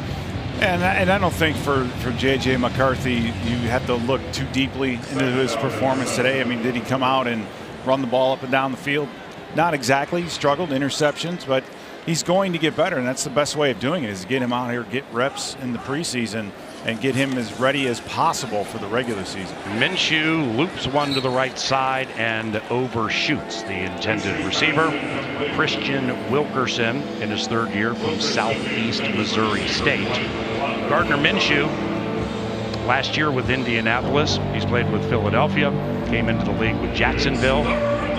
He has a career yards per attempt of 7. Last year, he had a career-high 3 rushing touchdowns after 15 touchdowns and 9 interceptions from 13 starts, supplanting Anthony Richardson, the talented Florida rookie who got hurt. 3rd down for the Raiders. Out of the gun. It's a gun run. And Amir Abdullah takes the carry, heads to the left side, and the 10th-year Cornhusker will run us into halftime. The Las Vegas Raiders lead the Minnesota Vikings 20-7. End of the first half. A half where Sam Darnold started for the Vikings, went 4 of 8. J.J. McCarthy replaced him. He's 6 of 10. We expect J.J. to start the third quarter when we return to U.S. Bank Stadium on the Minnesota Vikings Entertainment Network.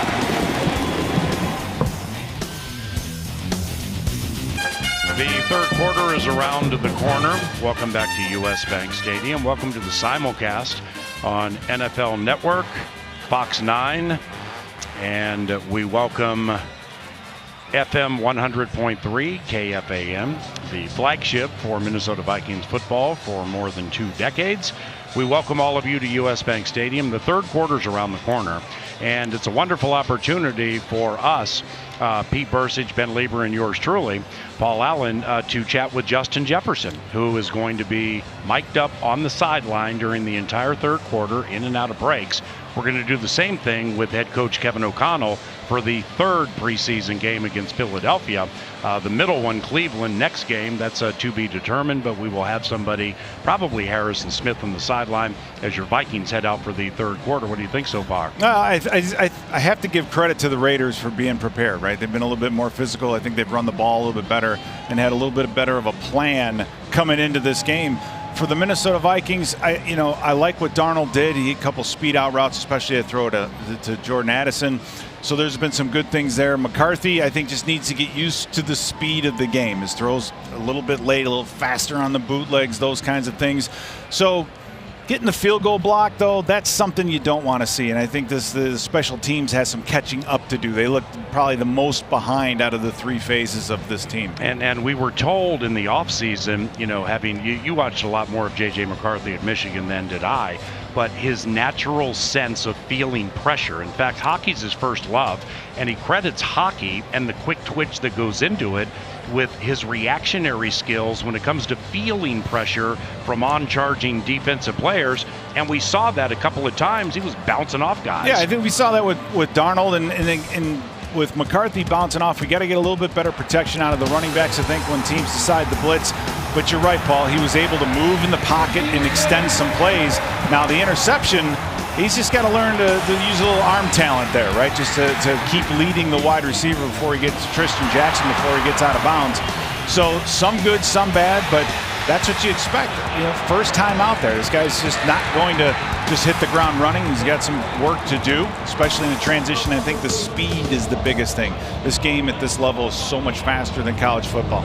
And this is a big week for the Minnesota Vikings. Not only do they start preseason with this game against the Raiders, but there's a night practice at Twin Cities Orthopedics Performance Center on Monday.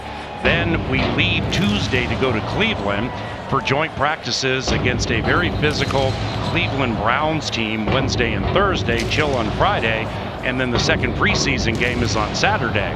So when it comes to Kevin O'Connell, Pete, executing a game like this, knowing I have joint practices that are going to be full throttle, 100 out of 100 with the energy and intensity, do you construct this game in a certain way to make sure players are relatively fresh for that joint practice situation? No, I don't think you're constructing it to keep them fresh. I mean, I think you're constructing it to try to keep it as simple as possible so these guys can be athletic and not have to think too much. But you want to get them as ready as they can be for this opening game. And like I said earlier in the open, I just think that the Raiders are a little bit more ready. Now, they've kept their starters in a little bit longer, etc., but they just look a little bit more ready to go, a little bit more intense, a little bit more physical. But these are the things that as a head coach you can use. You can watch this film, you go through it with the players, with each individual defensive unit, offensive unit.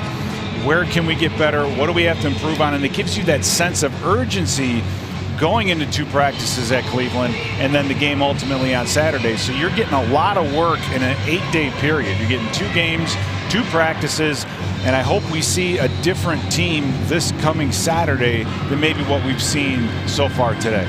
A couple back for the Raiders to start the second half. Reichard's kick will definitely land past the landing zone marker and will be taken out about a yard deep, maybe 2 yards deep in the end zone. And the return is Tyreek McAllister, first full year from Charleston. Charleston as in West Virginia. So the Raiders have the ball and a 20-7 lead.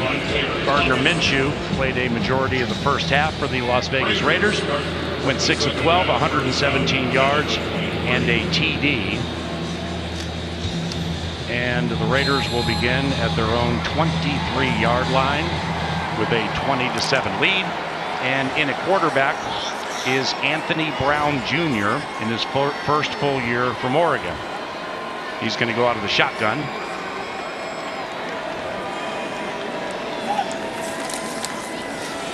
Fakes the handoff.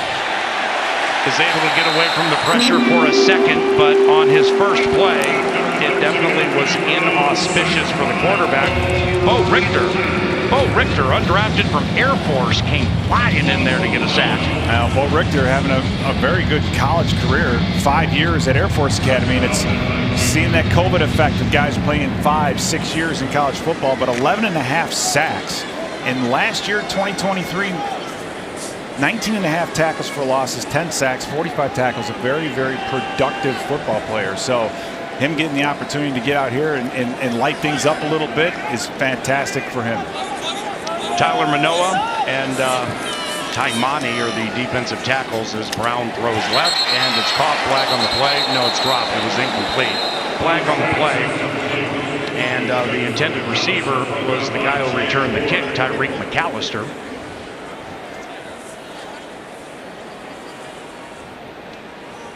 The defensive tackles for the Vikings, Tyler Manoa, along with Taki Taimani, a couple of undrafted rookies. Both played in the Pac-12, Oregon and Arizona.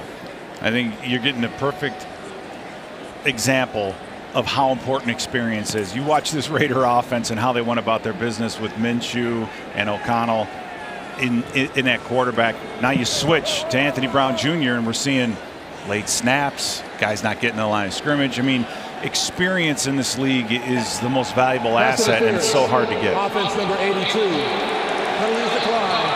Third down. All right, so 14:06 to go in the third quarter. First possession of the second half. Anthony Brown Jr. is leading the charge for the Las Vegas Raiders. Gardner Minshew finishes with 117 yards and a touchdown. Aiden O'Connell got the first possession of the game. He went 7 of 9 for 76 yards. Brown Jr. out of the shotgun, 3rd and 19, and they're going to run it. It's a nice run, but it's going to be far shy of the first down for the Las Vegas Raiders. Let's go there. That was Dylan Lobe. Dylan Lobe, a 5th-round rookie from New Hampshire. And A.J. Cole is in the game to punt for the Las Vegas Raiders. He had an 83-yard punt last season versus the Vikings. That's the longest of his career. In fact, the longest in the history of Raiders football. 6-year from NC State, A.J. Cole. And how about this? Regular season, 311 punts. He's never had one blocked. Back to return for the Vikings is Thayer Thomas, one of their wide receivers.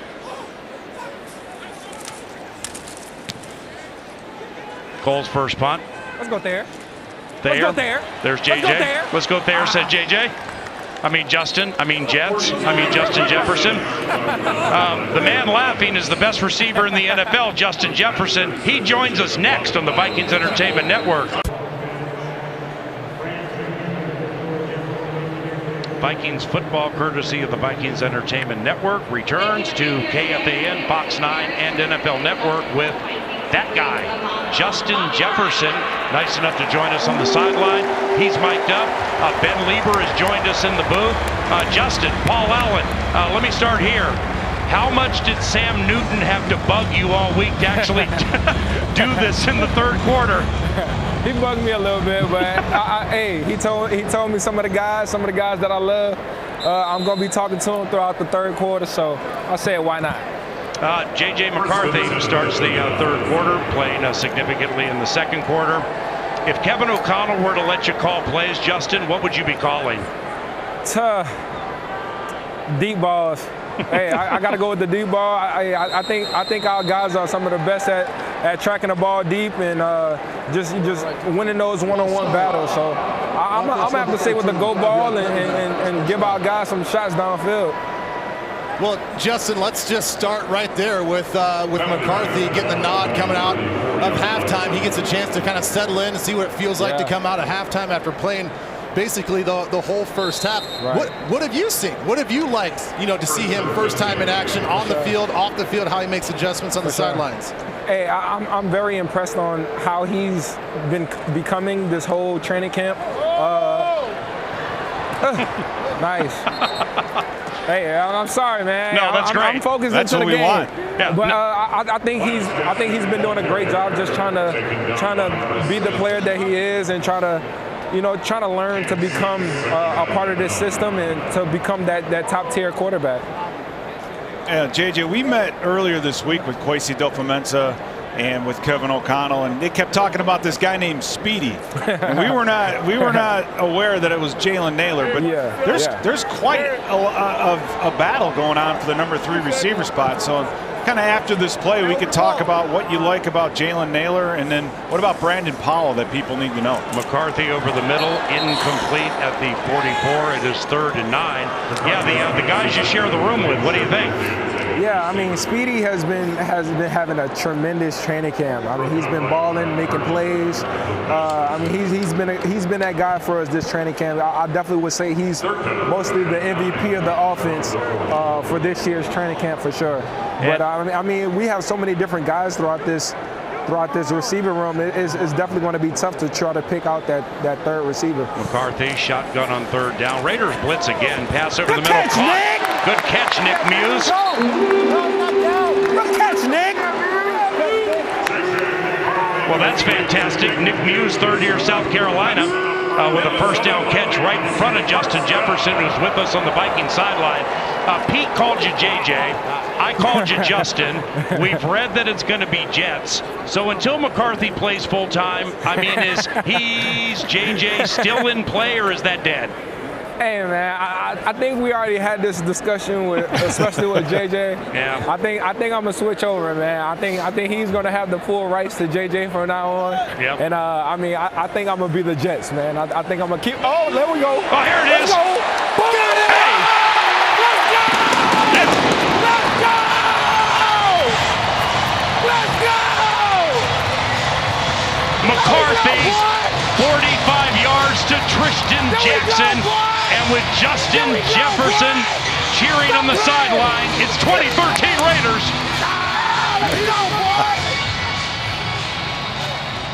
I mean, this is the greatest, Justin. There we go, Paul. We get Justin on, and the offense decides to wake up. Here we go. That's talking about down the field. Hey, what I was just saying, man. I'm gonna throw the deep ball, man. Yeah. Make us go deep on it. Yeah, but if you were calling the plays, it would be wide receivers throwing the deep ball, because all you guys think you can be quarterbacks. Justin Jefferson, more with him around the corner. 2014 Raiders. This is Vikings football. I do it out there on kick return. Stop playing. All righty, it's Minnesota Vikings football on the Vikings Entertainment Network. Pete Bursich, Ben Lieber, Paul Allen, and Justin Jefferson mic'd up on the sideline during this touchdown you just saw and heard. Yeah, just some little off coverage. Tristan Jackson does a great job of kind of putting out a double move just enough to get that corner to settle. And JJ, that's kind of a veteran move there by Tristan Jackson. That's very well done, don't you think? That was nice. That was very nice. Here comes O'Connell in front of you. He's in the zone, man. He's trying to figure out the play calls. Yeah, I don't blame him. All right, here's the kick. It's in the landing zone. Good tackle, Lucky! Oh, yes, Lucky. Good tackle, Lucky! Look at Lucky Jackson from that wide receiver room. There we go, Lucky! What's wrong with him? What's wrong with him, Luck? What's wrong with him, Luck, 2 times? Justin, in 3 games last year, Lucky may not have had a reception, but when he played full-time special teams, and it looked like he learned a lot, right? Hey, he's been coming along this whole training camp. I mean, from the time that he came in with us, From the time now, he's been transformed. He's been becoming a better receiver. And just like you've seen just now, he's out here trying to make a play. He's trying to make the roster. Bo Richter with his second nice play of the second half, Ben. Hey, Jets, I want to ask you, you mentioned all these guys that are making plays today. On defense, they talk about positionless players. Yeah. Everybody's got to be flexible. For sure. That's been your guys' calling card on the wide receiver group. Can you just elaborate like how challenging that is for these younger guys to basically learn every single position in that wide receiver room? Very difficult, especially in this offense. I mean, this offense, we're more of a throw first and then run second. So, you know, there's a lot of schemes, a lot of plays that we have out there on that field that, you know, will be called at any time. So we got to learn every single position, every single formation, where to line up, and then we got to learn the scheme. So it's definitely not an easy task, but that's why we try to, you know, preach to these guys to be on their playbooks and to learn the offense. So when we go out here, we can play more comfortable than worry about the plays. Justin, earlier during the commercial break, you were able to talk to Jordan Addison a little bit, and Jordan getting a chance to play today, doing some great things. What did you expect out of him going into year 2 of his career? I mean, to see how he performed last year with me going out on injury, for him to become that #1 receiver and, you know, to take on that role as a rookie. I mean, he definitely stepped up. You know, he performed when he needed to perform. And now to see him going on his second year, being more comfortable in his offense and more comfortable with just himself, you know, just being here in Minnesota. I'm definitely excited to see what me and him have, you know, for the rest of the season. Hey, Justin, in the game now, undrafted from Arkansas, Dwight McLeathern. He's had a pretty good training camp, hasn't he? Wait, say it again, Paul. Dwight McLeathern, 47. He's had a good camp, hasn't he? He's been balling too. Hey, them LSU guys. Hey, it's up. I mean, are you kidding me, Justin?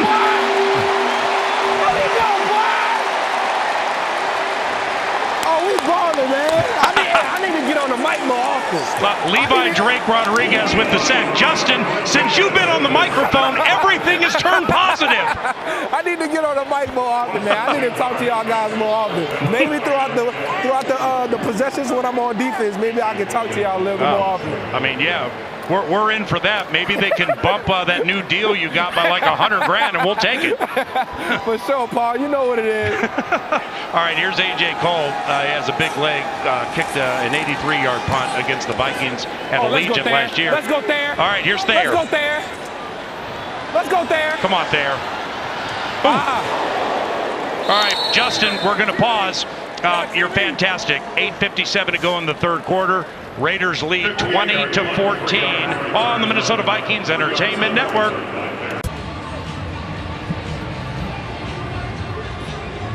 Welcome back to Minneapolis, Vikings football on the Vikings Entertainment Network. And the Vikings are trailing 20-14. Justin Jefferson mic'd up on the sideline for the entire third quarter, stealing the show with nothing but positivity. I mean, ever since Justin jumped on the microphone, we've had a long touchdown, we've had a sack, and the Vikings have an opportunity to roll down and potentially grab the lead as we watch Justin on Fox 9 and NFL Network now. Come on, fellas.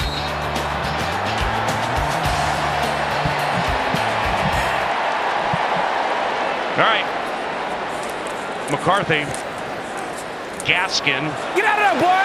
Shakes a tackle, 12, first down, Ben. All right, Jets, I'm going to ask you something that you probably don't want to talk about, given that this guy's from Alabama. I don't mind talking about my dog, man. Dude, Dallas came out today, and he's living up to the hype. What have you liked about him, watching him a little bit in camp? I mean, he's just look at him, man. He's a freak, man. Just his body type, just the way he can move, just his physicality is. I mean, he's definitely one of those guys. I mean, to see him out here performing and being in the action, I'm excited to see what he's going to do for us for the rest of the year. Now let's flip the ball and talk about offensively the running game, right? You lose Alexander Madison. I'm sure it was great to see him before the game and say hi to him. But bringing in Aaron Jones, what has he brought to this offense, and what do you think he will during the season?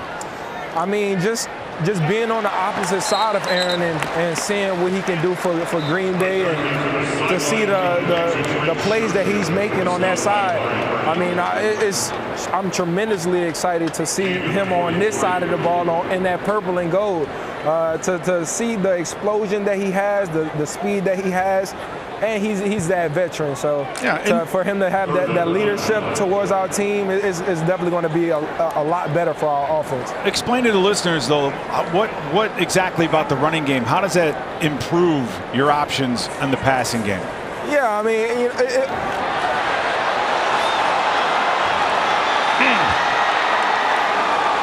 All right. Well, there's that. So now you get to be Justin the motivator.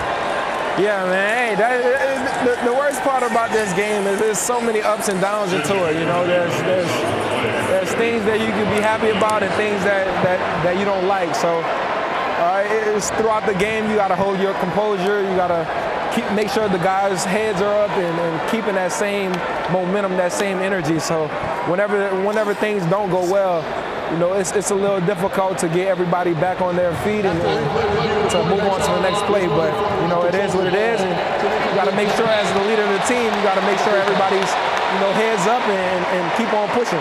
Well, we're keeping the ball, Ben. Hey, Jets, I was just going to say, just when we thought our luck was turning, they actually think McCarthy's arm is going forward. So that's an incomplete pass. So your luck is still going strong here in the third quarter. Hey, man, we live to see another day. Now we about to go blur on top of their head right now. Why? Well, Justin, can you hear us in one ear and then hear the in another? No, man. I got puppy all in my ears, man. It's loud in here. NFL there, so it's 2nd and 16 from the Raiders 31. The Vikings were losing, and then Justin Jefferson joined the broadcast. They scored 2 touchdowns, getting sacks and TFLs, and it's 21-20 Minnesota. Brown Jr. at quarterback, Minshew and O'Connell done.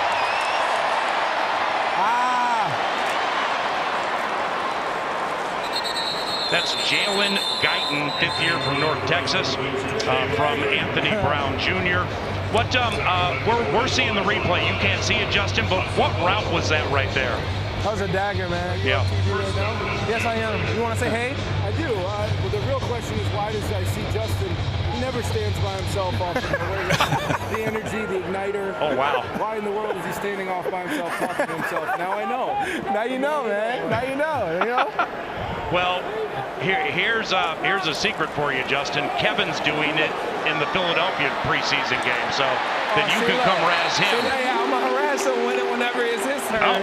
When he's standing by himself and talking to himself, I'm gonna be asking him questions. Brian Asamoah just got in there like a shot. Hey, this second defense and the second offense, man, holy cow, have they been playing well, Ben? For sure. I mean, and Brian has been having a great training camp as well. I mean, he's been making some disruptions in the backfield, making plays all over the field. Hey, he's definitely becoming a player that we've been asking him to become for sure. All right, 2nd down, 2nd and 11 from the Vikings 46. Handoff. Oh, there we go. Call that. There we go. Running back got shifty. It was Dylan Lowby, rookie from New Hampshire. Hey, Jets, I want to ask you about, we got a lot of new faces. We got a lot of new faces across the board, but a very important one is one of your new coaches, Josh McCown. I mean, he played like 65 years in the NFL already, and now he just makes the quick transition into coaching. What have you seen from him? What's he brought to your team in that quarterback room? I mean, we have a lot of coaches on this squad that, you know, have a lot of years into the league and can help us in tremendous ways, and he's definitely one of those guys. I mean, for him to play this game at a high level for as long as he played, for him to be around the guys that he's been around, I mean, he's been a tremendous help. And for him to come in and to be with this young set of guys and to give them the information that we need is going to be game-changing. All right, 2nd and 21, and now it's going to be 3rd and 21. Peter? And JJ, sticking with the coaches, Brian Flores made his debut as a Viking coach last year, defensive coordinator. This time at camp, you're going against this Viking defense a lot. What is it about Flores' scheme that you find challenging? What do you like about it? mean, hey, it's difficult. I mean, y'all don't really see too much of it now because we're trying to keep it under wraps. But I mean, to see the different looks and I mean the way these guys have been performing in that defense. Are you kidding me? It's crazy. It's crazy. I mean, I cannot wait to see the defense actually perform in that type of scheme, and I mean to hear the communications that the defense been having, and I mean the way they've been connecting all over the field. It's going to be crazy once they step out on that field together week one. Well, ever since you got on the mic, Bo Richter's been playing like Jared Allen. I mean, what he's doing to the left side of that Raiders line should be a felony in 48 states. Hey man, we got some young guys that's ready to ball, man. Hey, they said they're not scared of these lights when it come out. Another chance for Thayer. Oh no! Oh geez, how about that punt, Justin? Wow, that was a good punt. A.J. Cole out at the 5, and he's just showing off. Hey, that was a good punt. All but right. Look, Paul, we about to go 95. It's 21-20. Vikings leading the Raiders. Justin Jefferson mic'd up on the sideline for the rest of the third quarter. Pete. And Justin, Bo Richter is kind of a under-the-radar athlete. 4'5", 40, 38.5-inch vertical. Yeah. How does that stack up, number one, to your numbers? But for an outside linebacker, that's a pretty good athlete. Hey, that's an athlete for sure. I mean, my numbers are 4'3" with a 37, 38-inch vertical. So he's not too far off, man. He might as well switch over and play receiver for a couple times. Well, I don't know about what linebackers traditionally have hands of stone, so I don't know if that's going to work. Oh, good catch, Nikhil. Hey, Justin. Jared Hall's in the game, by the way. Where do you think that you could step in right now and play on defense? I think I could give you a good cover corner, you know, be able to stand in some zone. Now, we talking man-to-man. I don't know if I'm going to give you too much, but zone, I can be a ball hawk and go track the ball down for sure. Well, yeah, I mean, let's get this play out of the way then. And I have an idea for you, and it's never going to happen, but I can't stop thinking about it. 2nd and 5 from the 10. Jared Hall, second-year BYU. Get out of there. Get out of there. That's Myles Gaskin grinding his way to the 15.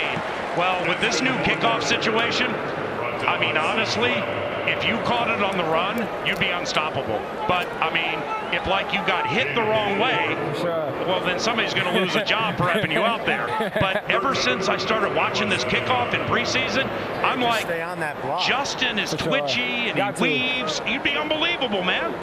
Hey, I'm not sure if I'm a fan of the new kickoff or not, man. I'm gonna need to see a couple more kickoffs, see if somebody return them a little bit better. But as of now, I don't think I'm a big fan of the kickoff so far. All right, handoff Gaskin, left side, and he didn't get the first down. So now into the game for the Vikings after Ryan Wright punted. Seth Vernon, first year from Portland State. Yes, we have a punter battle, perhaps. Vernon was a junior college wide receiver at Santa Rosa Junior College, and he kicked in one preseason game for Atlanta in 2022. Justin, I don't know how much you watch the punters, but this guy in there now, Vernon, he's fast, man. He's an athletic punter. He might as well punt the ball off and go tackle him down himself. That would be crazy. All right, here we go. Oh, big rush. Oh, high punt. Hey, Amir Abdullah. Bounce out of bounds. 21-20 Vikings, a minute 3 to go. We're going to be wrapping it up here with Justin Jefferson quickly. Ben, any final thoughts? Yeah, my question for you is just like, where do you want to take your game this year? I mean, there's not much that you need to really improve on. That's just my opinion, but I know that you've got high expectations and you challenge yourself in a lot of ways, but what's a new version of you for this year? Yeah, I mean, you know, every single year I'm trying to improve myself in any way I can. I mean, there's always things that I need to work on and things that I need to improve on. So, you know, whenever I sit in the off season, after that season has ended, just looking over the film, just, you know, thinking about the season, how it went, and what things that I can be better on. So those are definitely things. Good tackle. Yeah. Those are definitely things that I kind of look at and kind of, you know, just figure out what I can do in that offseason to really improve myself. But of course, coming off the injury and having the season that I had last year, of course I want to finish the season healthy. But I'm still striving for that 2,000. That's definitely something that's still on the board and something that still is I'm capable of doing. All right, 30 seconds. Joint practices with a physical Cleveland team next week. What are you looking to get out of it?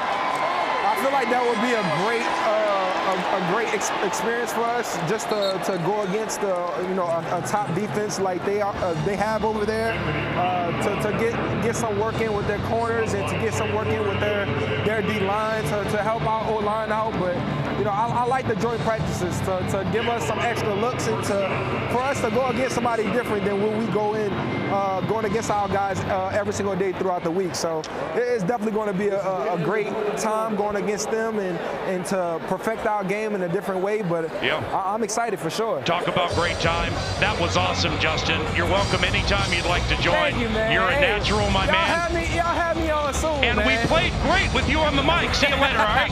Hey, as soon as I get off.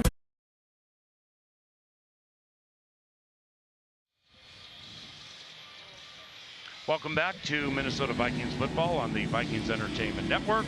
And we want to thank Blake Johnson, an audio guru. There's Blake. He's getting some shades. He has the red vest on.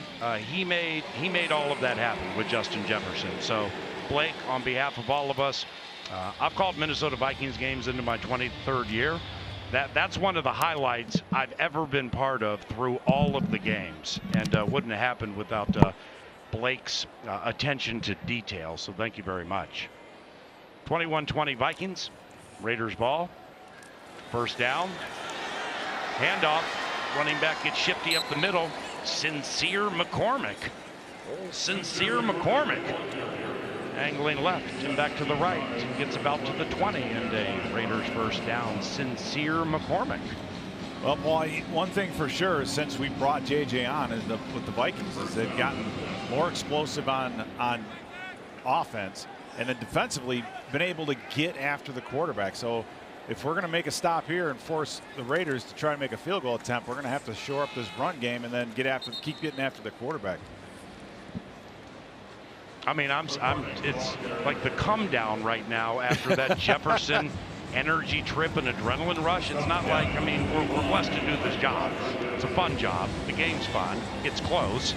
But I mean, you talk about somebody coming in and being a natural and stealing the show. Thank you, Justin, and thank you, Vikings PR, and thank you, audio guru Blake Johnson. I mean, that was unbelievable. It was, and the energy that Justin Jefferson brings. I mean, he doesn't have to talk to us during the game, and obviously he's not playing. But don't tell me that guy's not involved and he's not getting the mental reps. He's out there feeling it with all these guys. Botch snap. Brown Jr. falls on him.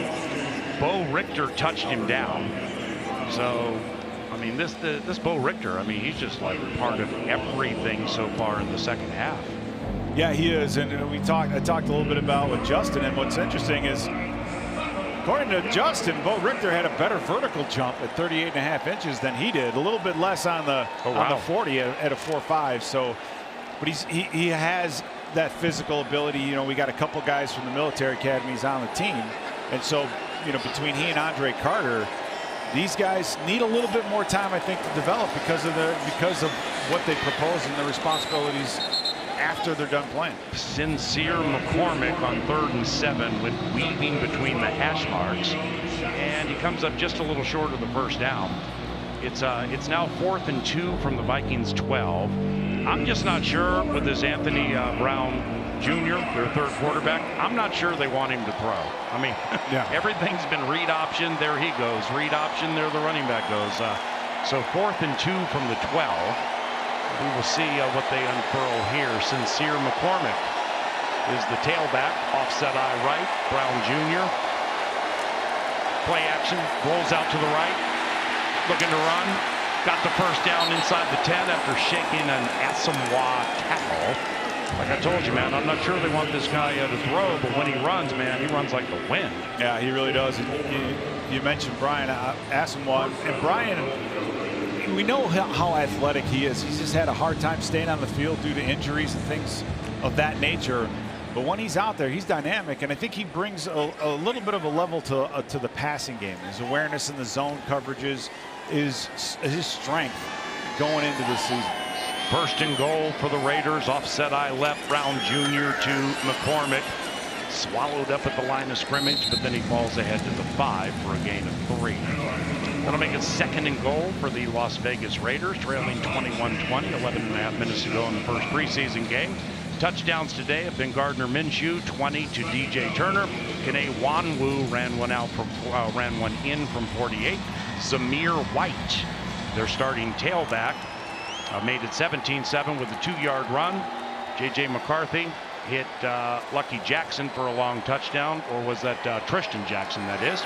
And McCarthy to Trent Sherfield Sr. for another touchdown. Handoff McCormick right up the middle, can't get him down, falls out to the right, almost falls to the end zone, but is stopped shy of the goal line by Dallas Gant, undrafted rookie from Toledo.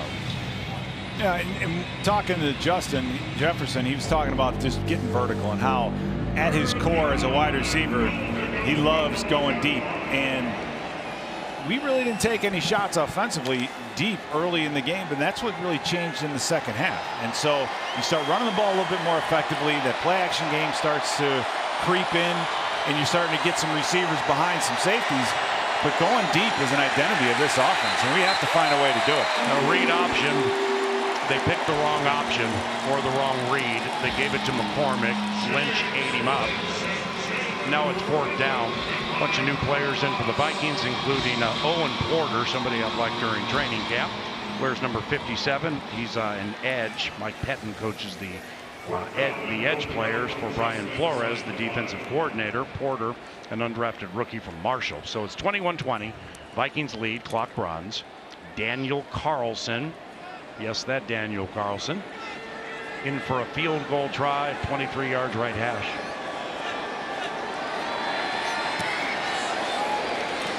Raiders reclaim the lead.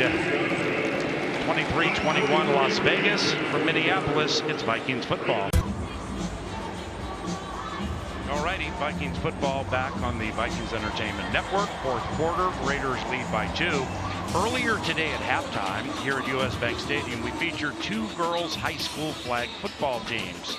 La Crescent, Hoka, and Rosemount squaring off to showcase the Vikings' commitment to growing the game of football.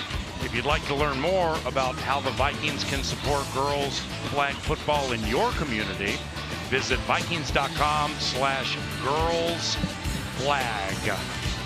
Our quarterback there had a nice arm. Yeah, she did, and they had a nice show at halftime getting out here. And I saw her change the play to that end around too, and it worked. Exactly. Just got to get your athletes in space.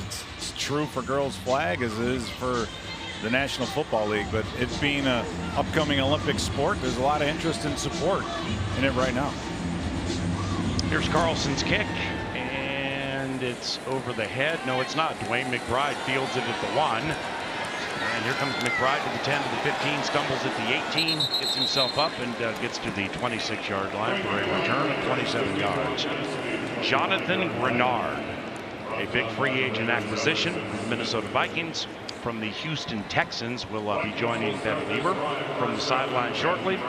Some Vikings who did not play in this game, at least either new Vikings or noteworthy little news bites. Linebacker Andrew Van Ginkel did not play. Edge Jonathan Grenard, a tight end Robert Tunyon, looking forward to him playing, a lot faster than I thought, not having him around every day. Aaron Jones, speaking of fast, holy cow, is he fast. Shaq Griffin didn't play as Jaron Hall looks to pass, ball's tipped in the air, incomplete, second down. And yesterday the Vikings traded cornerback Andrew Booth Jr. to the Dallas Cowboys for Deshaun Wright, a 4th-year corner from Oregon State.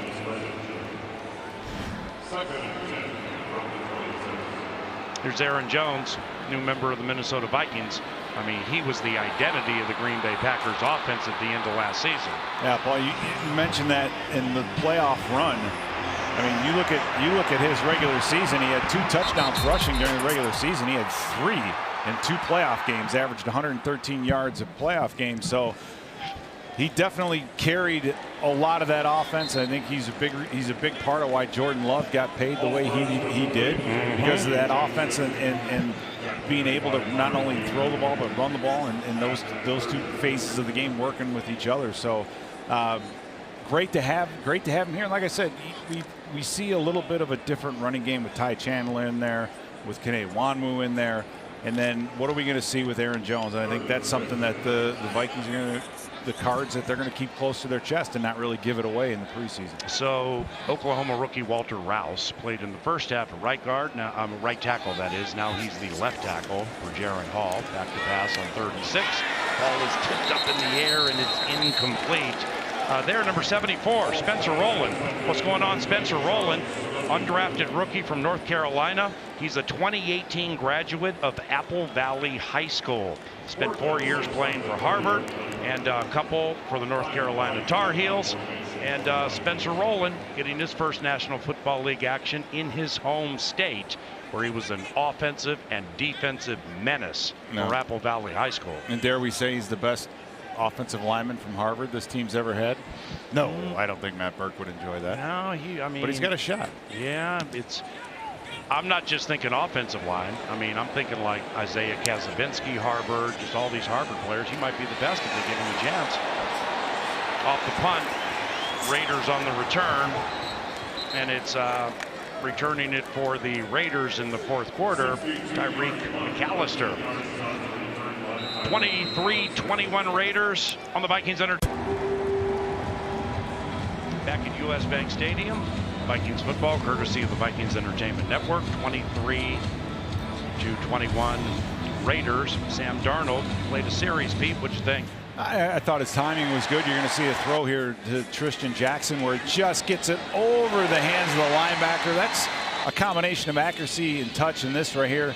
Falling down, but still hits the speed out to Jordan Addison, which I thought was a great throw, because if you can give Addison the ability to just work his way up to a corner and work the outside and get that throw there that quickly and that on target, there's a lot you can do. And so I think he did exactly what he needed to do. Works well in this offensive system, and you know, we've seen JJ grow up a little bit right before our eyes, but Darnold right now looks really good.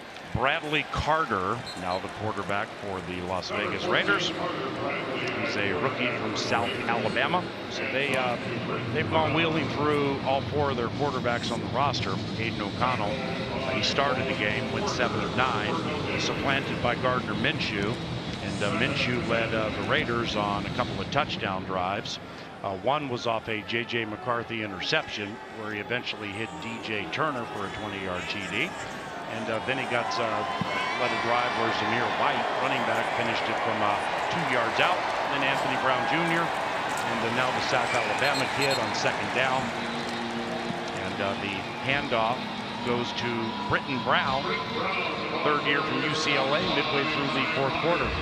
I think one thing I know too is how much of Lewis Cine that we've seen play today. I mean, Lewis is, you know, he had a hard time getting on the field early on, right after he was drafted, and then with the injury to his leg, and we were there, we saw it. It's the fact that he's able to come back and still play this game is pretty remarkable. But he's getting a lot of playing time today, and you know, hopefully he'll factor in to a secondary that you know, with Harrison Smith, we're experienced, but there's going to be some openings.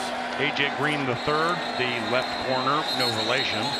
And Duke Shelley, he's the right outside corner. Jalen Williams. Delay of game by the offense. 5-yard penalty.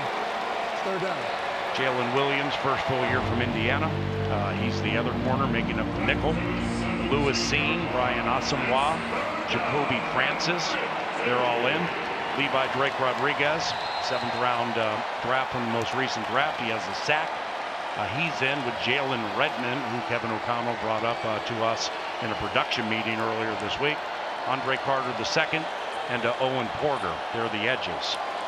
Handoff on 3rd and 15. Britton Brown got loose a little bit to the right across the 25, but he's shy of the 1st down. So the Raiders will be punting. And Paul, you mentioned A.J. Green and Duke Shelley. These are the guys that are in with 6 minutes left to go in the fourth quarter. Duke Shelley going into his 6th year, AJ Green going into his 4th year. We've brought in a lot of defensive backs to figure out our depth chart, but a lot of experience. I mean, you know, you have a Caleb Evans, you just picked up Nahshon Wright, but at the same time, Shaq Griffin, 8 years in, Byron Murphy, 6 years in. We have a lot of experience at that position.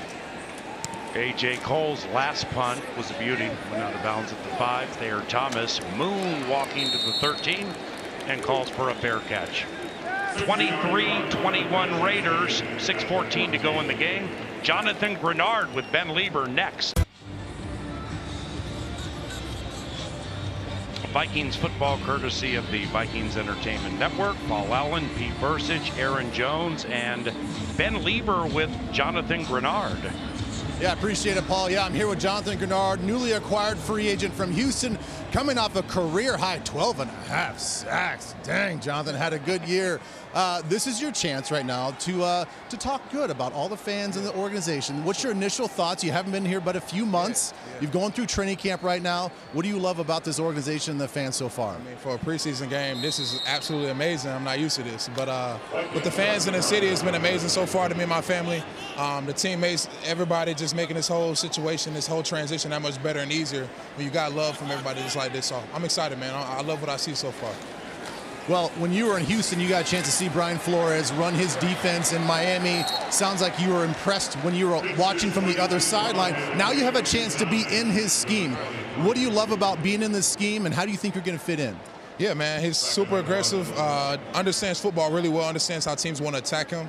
And I feel like he has an answer for everything. I think he has that aggressive mindset to let us go and use our speed and our athleticism to our ability, and using that as an advantage. And I think that's what keeps him guessing, but you never know. So that way, that's a good thing about his defense. So I'm glad to be a part of it, so I don't have to be able to, on the other side, worry about if we're going to score or not on offense. For you specifically, are you going to primarily just be on the line? You're going to be inside the line? I know a lot of guys have this position flexibility. Where do you see yourself fitting in this defense? Man, honestly, it's everywhere. I think Flo loves to keep, like I said, he loves to keep everybody guessing. But obviously, I know what I'm going to be doing on third down, obviously getting to that quarterback. But yeah, man, he has a great way of just mixing it up. And I think that we have so many guys at our position that can rush the passer and do a lot of things in this defense, as we see all the time. And I think, like I said, I'm glad I'm the player, not the DC, have to draw this stuff up. So I'm excited to see what he got going, man, for sure. Well, you guys we saw a showcase of young talent out here. You've got Dallas Turner, who really kind of put on a clinic, setting up that sack that he had 3 plays later. And then you got Gabe Murphy, who's had a strong camp. And then Bo Rickert comes out here, and he's had a nice little game. So you as a vet, how can you help these young guys? What are you doing to help these young guys here in camp? Well, it's cool just because, the younger guys are out here for different reasons. Some guys are excited to be in the NFL, and other guys are like, hey, I got to make plays. So seeing a combination of all of that, these guys are just hungry, even all the way down to Bo. Like we said, obviously Owen as well, OP. Dallas, he's been doing these things, and we just try to work it every day, individual drills, just having talks to them, understanding how we're going to have to maintain through this NFL in the league. And they're just super athletic, super humble, and they're just ready to listen. I think that's the easiest part about me. I can just spill the knowledge to them, and they just receive it so well, as if they've been doing it for a while. So I'm excited to see what's in store for them too, man, for sure. Every year we go through this turnover in the NFL. No team really stays the same, and same thing for you guys on defense. There's right now penciled to be 5 new players here on defense. How do you guys, one of the new players, how do you get this whole team and this whole defense to sort of gel with all the new faces and personalities? Yeah, I think the easiest part is that we all have the same common goal. We already know we want to get to the last game that's in the NFL at the end of the season. We're trying to get that ring, and I think that's what makes it easier when we all are trying to speak the same language of football and on defense. And we all can understand and fall back on, hey, we all want the same thing. So these guys have been amazing so far. We got some guys that have been there right there in the playoffs, so many years of experience and stuff like that. Man, I'm excited just to be able to be in another edition, not only on the football field, but in the locker room as well. So I'm excited. Hey, man, we're all excited to have you. Thanks for the time, and good luck this season, bud. Thank you, Ben. Thank y'all. Thank y'all for having me. Thank you, Ben, and thank you, Jonathan. Grenard's going to be a handful when you bookend him with Dallas Turner, and the regulars that are going to play on defense September 8th when the Vikings open the season at MetLife Stadium against the New York Giants. Seth Vernon gets this punt, and he better be a good tackler because the returner's getting loose. And Vernon's able to bring down Tyreek McAllister. High punt, and the Raiders with a 23-21 lead and 5 minutes to go in the game. Have excellent field position. There's a flag on the play, by the way. I'm kind of pulling for either a 3 and out or stop them, or let Carlson get a field goal, make it 26-21. And, well, then Jaron Hall would need a game-winning touchdown drive. Holding. Number 33 of the return team. Okay. 10-yard penalty from the spot of the foul. Alex Bachman. Keeps the ball. First and 10. Yeah, so maybe it can be set up for Will Reichard, the Alabama rookie, to walk off in his very first game. Jonathan Grenard highlights, you say? An unbelievable athlete, and what he is despite him not being too oversized or huge, he's a very, very strong pass rusher. Very, very quick at the line of scrimmage, able to duck, get underneath blocks, but at the same time, when he's rushing the quarterback, still has that power. Now, he's not as good of an athlete as Dallas Turner is, so it's going to be interesting to see how much does Turner incorporate, Grenard's method, and he's a technician. He practices. He's very intentional whenever he's lined up and trying to do something. So I think it's great for Dallas Turner to see day in and day out at practice. Okay, and on screens now, Andrew Van Ginkel talking to Dallas Turner, the Alabama rookie, had a sack in the first half.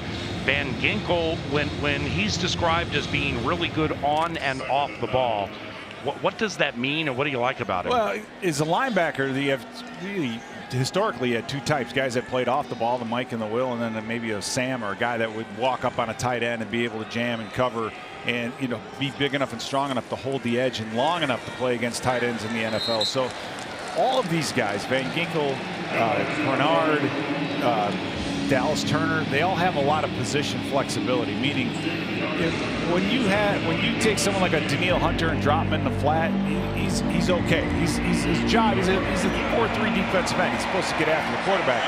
But when you have guys like Ginkel, you're not afraid to lock them one-on-one against the tight end every once in a while.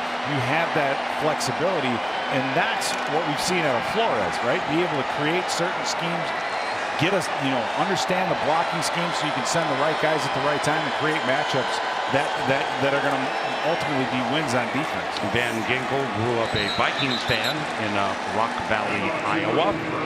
Handoff to Brown on a 3rd and 10. And he did not get close to the first down, so A.J. Cole will be in to punt again. The Vikings have 3 timeouts.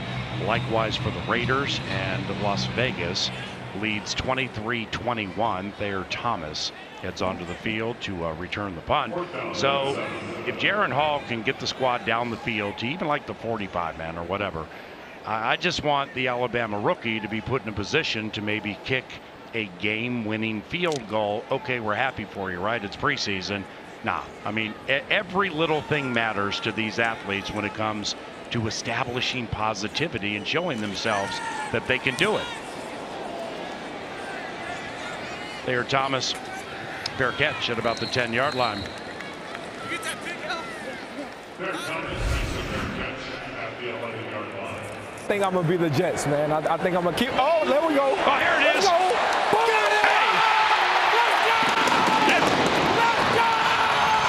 Hey, we got one of the best receiver rooms in the league, man. I honestly believe that. You can put any of us on that field, man. We're going to go out there and make some plays. Hey, Jets, you know this is real-life football. This is not playing Madden. Every time we're asking you to make a call, you're like, just go deep. Yeah, right.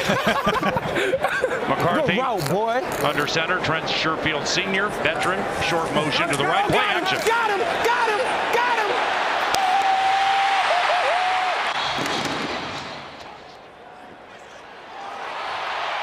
Hall, Harry, 28. They say it was incomplete. 2nd down. Justin Jefferson was mic'd up with us the entire 3rd quarter, and it was an energy trip and an adrenaline rush that was second to none. I mean, you're talking to Justin about formations and coverage and stuff, and then you got a deep shot, and he just starts going crazy like the animated, excitable Justin Jefferson you would see on the field, beating somebody for 70 than doing the gritty in the end zone. What we got today was the verbal version of the gritty. Yeah, and I think what we also got today was a guy who has been around long enough where hopefully we'll get a chance to replay this. We're challenging. Yeah, we're challenging. David Koob, our 19-year statistician, is indicating catch. And his hit percentage over nearly 2 decades, 92.5% when he makes those predictions. The receiver completed the catch. Okay. Now, 92 3/4. If we can get these reviews this quickly in the regular season, it's going to be fantastic, because there's nothing more that nothing that slows the game down, just like going to the sidelines and doing all the reviews. But that was N'Keal Harry, now a tight end. Great job by N'Keal Harry, and I think you go back and look at that play. Jaron Hall had a number of options, and I think he held on to the football just a little bit longer to try to get it downfield. So Jaron Hall trying to push this thing. 2 minutes and 30 seconds left to go. You're down by 2 points. I mean, this is what you practice. These are the situations that you try and work every single day in practice. Hall, fastball, caught 33, approaching the 2-minute warning. That was a quick hitter of about 5 or 6. Hall played in 3 games last year, made a couple of starts. He got hurt early in the Atlanta game, and that led to the emergence, speaking of adrenaline rushes, of Joshua Dobbs. Hall, pass right, incomplete. That gets us to the 2-minute warning. The Raiders lead the Vikings 23-21. 2 minutes to put Will Reichert in position to walk off a winner. And Your season starts now with NFL Plus Premium. Get access and coverage to all 49 preseason games. See the future stars shine bright. Get a look at the biggest names repping their new teams. Stay connected through the preseason with news and coverage on NFL Network. And relive every big catch, touchdown, and unmissable moment with NFL game replays.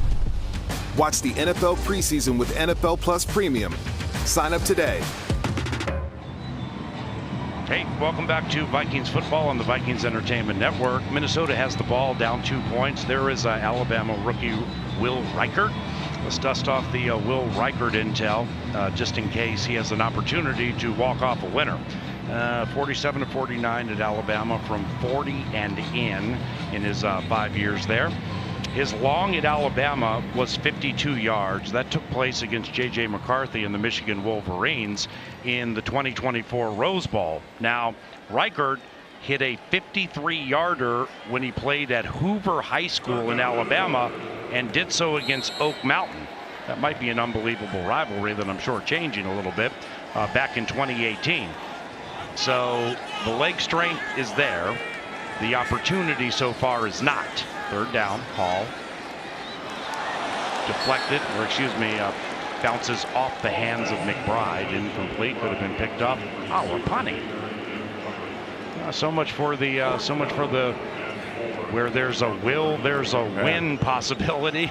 Right, and that in that situation is with the Vikings only with 1 timeout left. They're basically saying, that's it. So, but Pierce probably would have gone knee, right?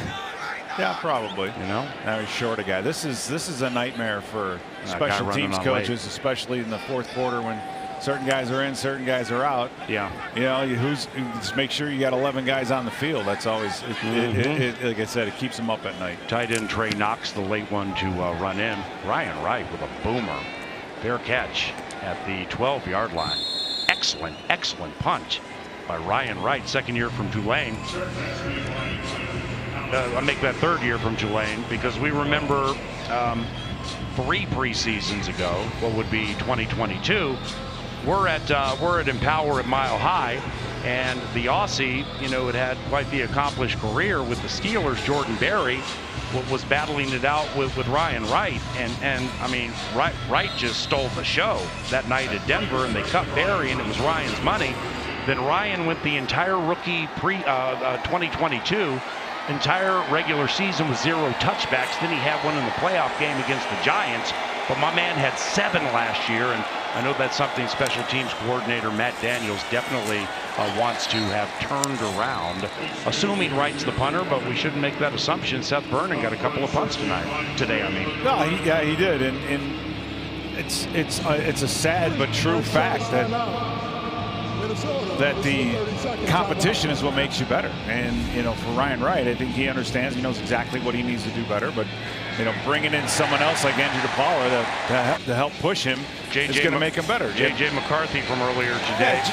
J.J., I thought, Paul, today, early on, just had to get a little bit used to the speed of the game, speed up the bootlegs a little bit, and then knowing when he needs to put some touch on that ball and when he can zip that thing in there. But once he got a few series in and got a little more familiar with, I think, what the Raiders were trying to do defensively, it opened some opportunities downtown. And the throw to Tristan Jackson was fantastic, the play-action pass, and getting it to Trent Sherfield Jr., another great job. And, you know, for a young quarterback, it's not easy to turn your back on a defense and then stand up and make a big throw downfield. So, improved. I think that's the way to look at J.J. McCarthy. It just, at first, those first couple series, not quite where you want it to be, but got better as this game went on. Minnesota, this is a 30-second timeout. Please set the game clock to 1 minute 42 seconds, please. 1:42. So the clock will start on the snap. Thank you, Ron. Ron Torbert, one of the better referees in the NFL, in my opinion. The Raiders keep tossing it to Sincere McCormick. The Vikings are basically like, we know you're not going to throw the ball with this South Alabama rookie Bradley Carter with this field position at this stage of the game, so they're just jumping everything. Owen Porter just got McCormick behind the line of scrimmage, so it's 3rd and 10 from the Raiders 12. Las Vegas leads 23-21, and now Carter has 2 receivers right, 1 left, and they're going to run up the middle, and that's stopped at the 15-yard line. Owen Porter, undrafted from Marshall, 57, just had a heck of a series, and Kevin O'Connell is going to use his final timeout.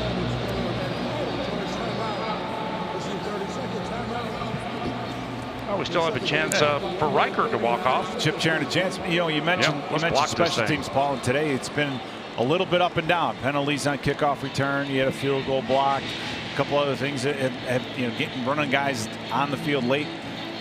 But now you have an opportunity to make an impact, right? This is a chance for the special teams unit to contribute. Because you look at all 3 phases of the game once you examine the film and say, all right, how did this game go? What was good? What needs to get better? So for Thayer Thomas, this is a chance for him to make a huge impact in an important part of a game. Corners Jalen Williams and Dwight McLeathern are opposite the Gunners. Thayer Thomas set to return this whole punt at the 35, gets the sideline to the 40, and he travels out of bounds at about the 42.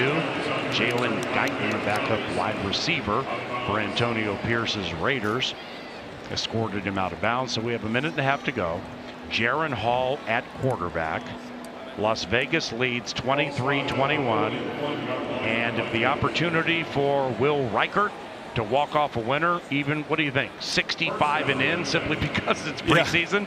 Yeah, probably. I mean, give him a shot. But one thing that's going to change is he's not going to have a timeout going into the kick. They're going to have to hurry this thing up. And so right now, get the ball to the sideline, try to stop the clock as much as possible. Jaron Hall, 4 of 10, 32 yards. Shotgun, 5-man rush. Hall passes, go! Trey Knox almost had it. I mean, I don't know if it was tipped, if Jaron got it over the outstretched arms of Amari Garner, undrafted from Gabe Henderson's North Carolina. At least if he played basketball, the North Carolina Tar Heels, Gabe's favorite team of all teams ever to team.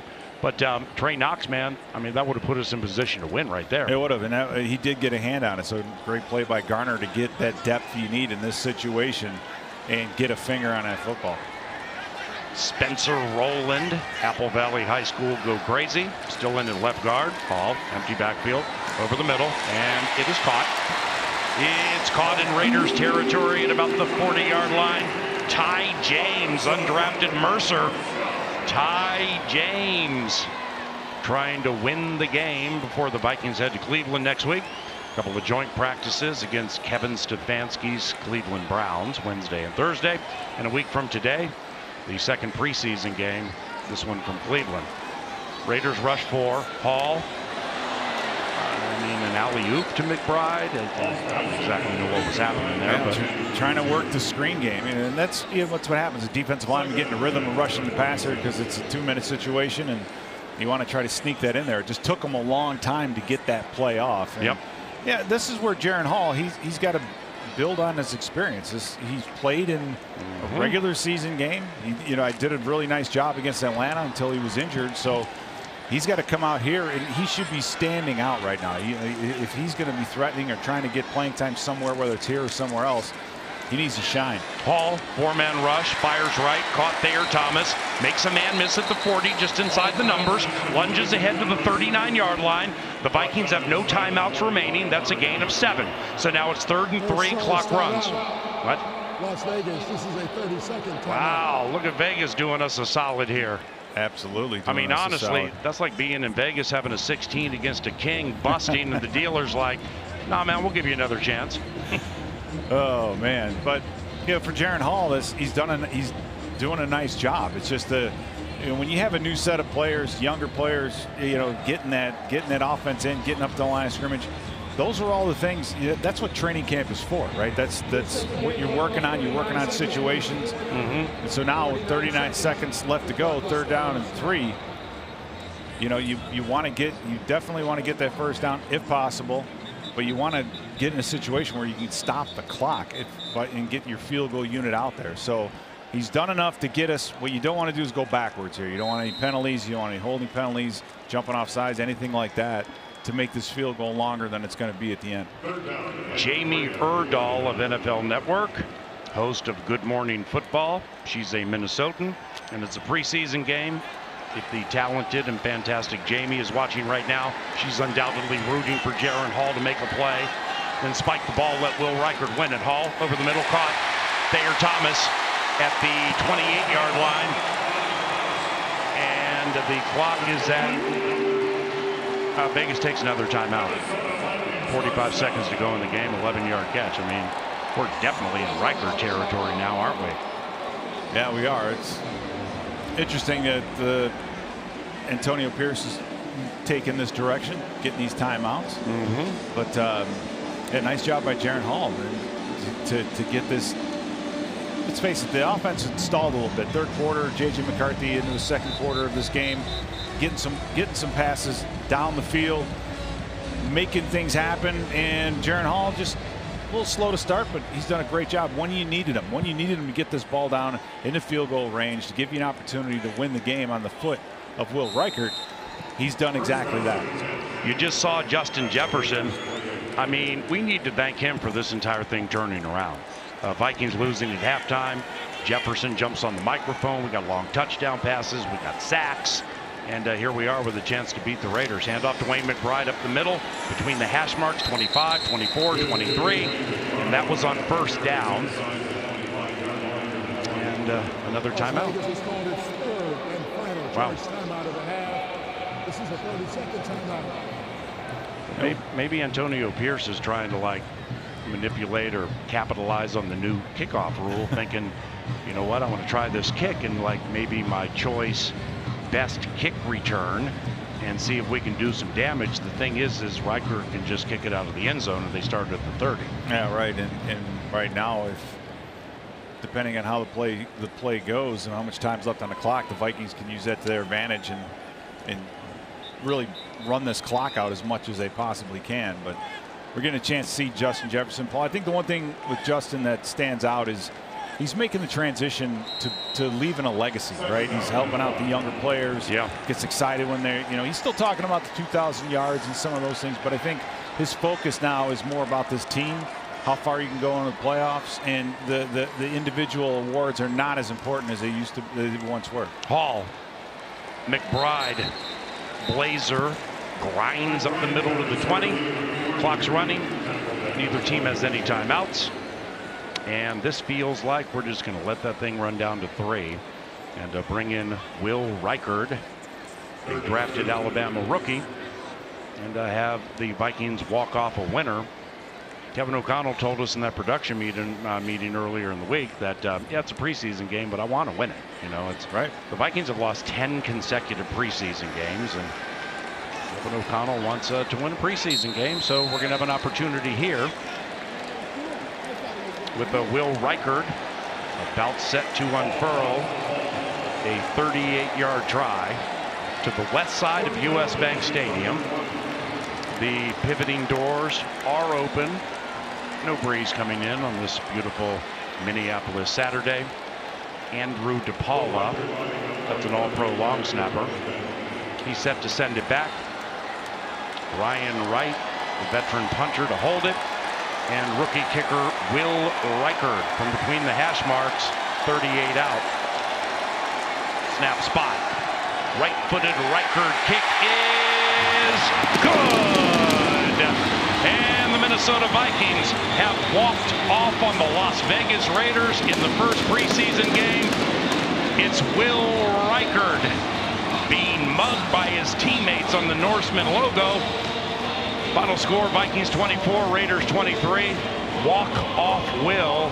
That has a ring to it. It does, and any opportunity you can get to replicate those types of scenarios in the regular season, to be able to do it in the preseason, that's fantastic. And this is only Reichard's, third time kicking inside the stadium. They've only been out here a handful of times in the first couple weeks of training camp. So doing a great job, showing us everybody here why we drafted him, and hopefully we can get that kicking situation shored up. Audio guru Blake Johnson, you're the MVP for the Justin Jefferson third quarter. Director Pat O'Connor, producer Steve Johnson, thank you very much. The Vikings beat the Raiders 24-23. For Ben Lieber and Pete Bursich, I'm Paul Allen. This has been a presentation of the Vikings Entertainment Network. Talk next week from Cleveland.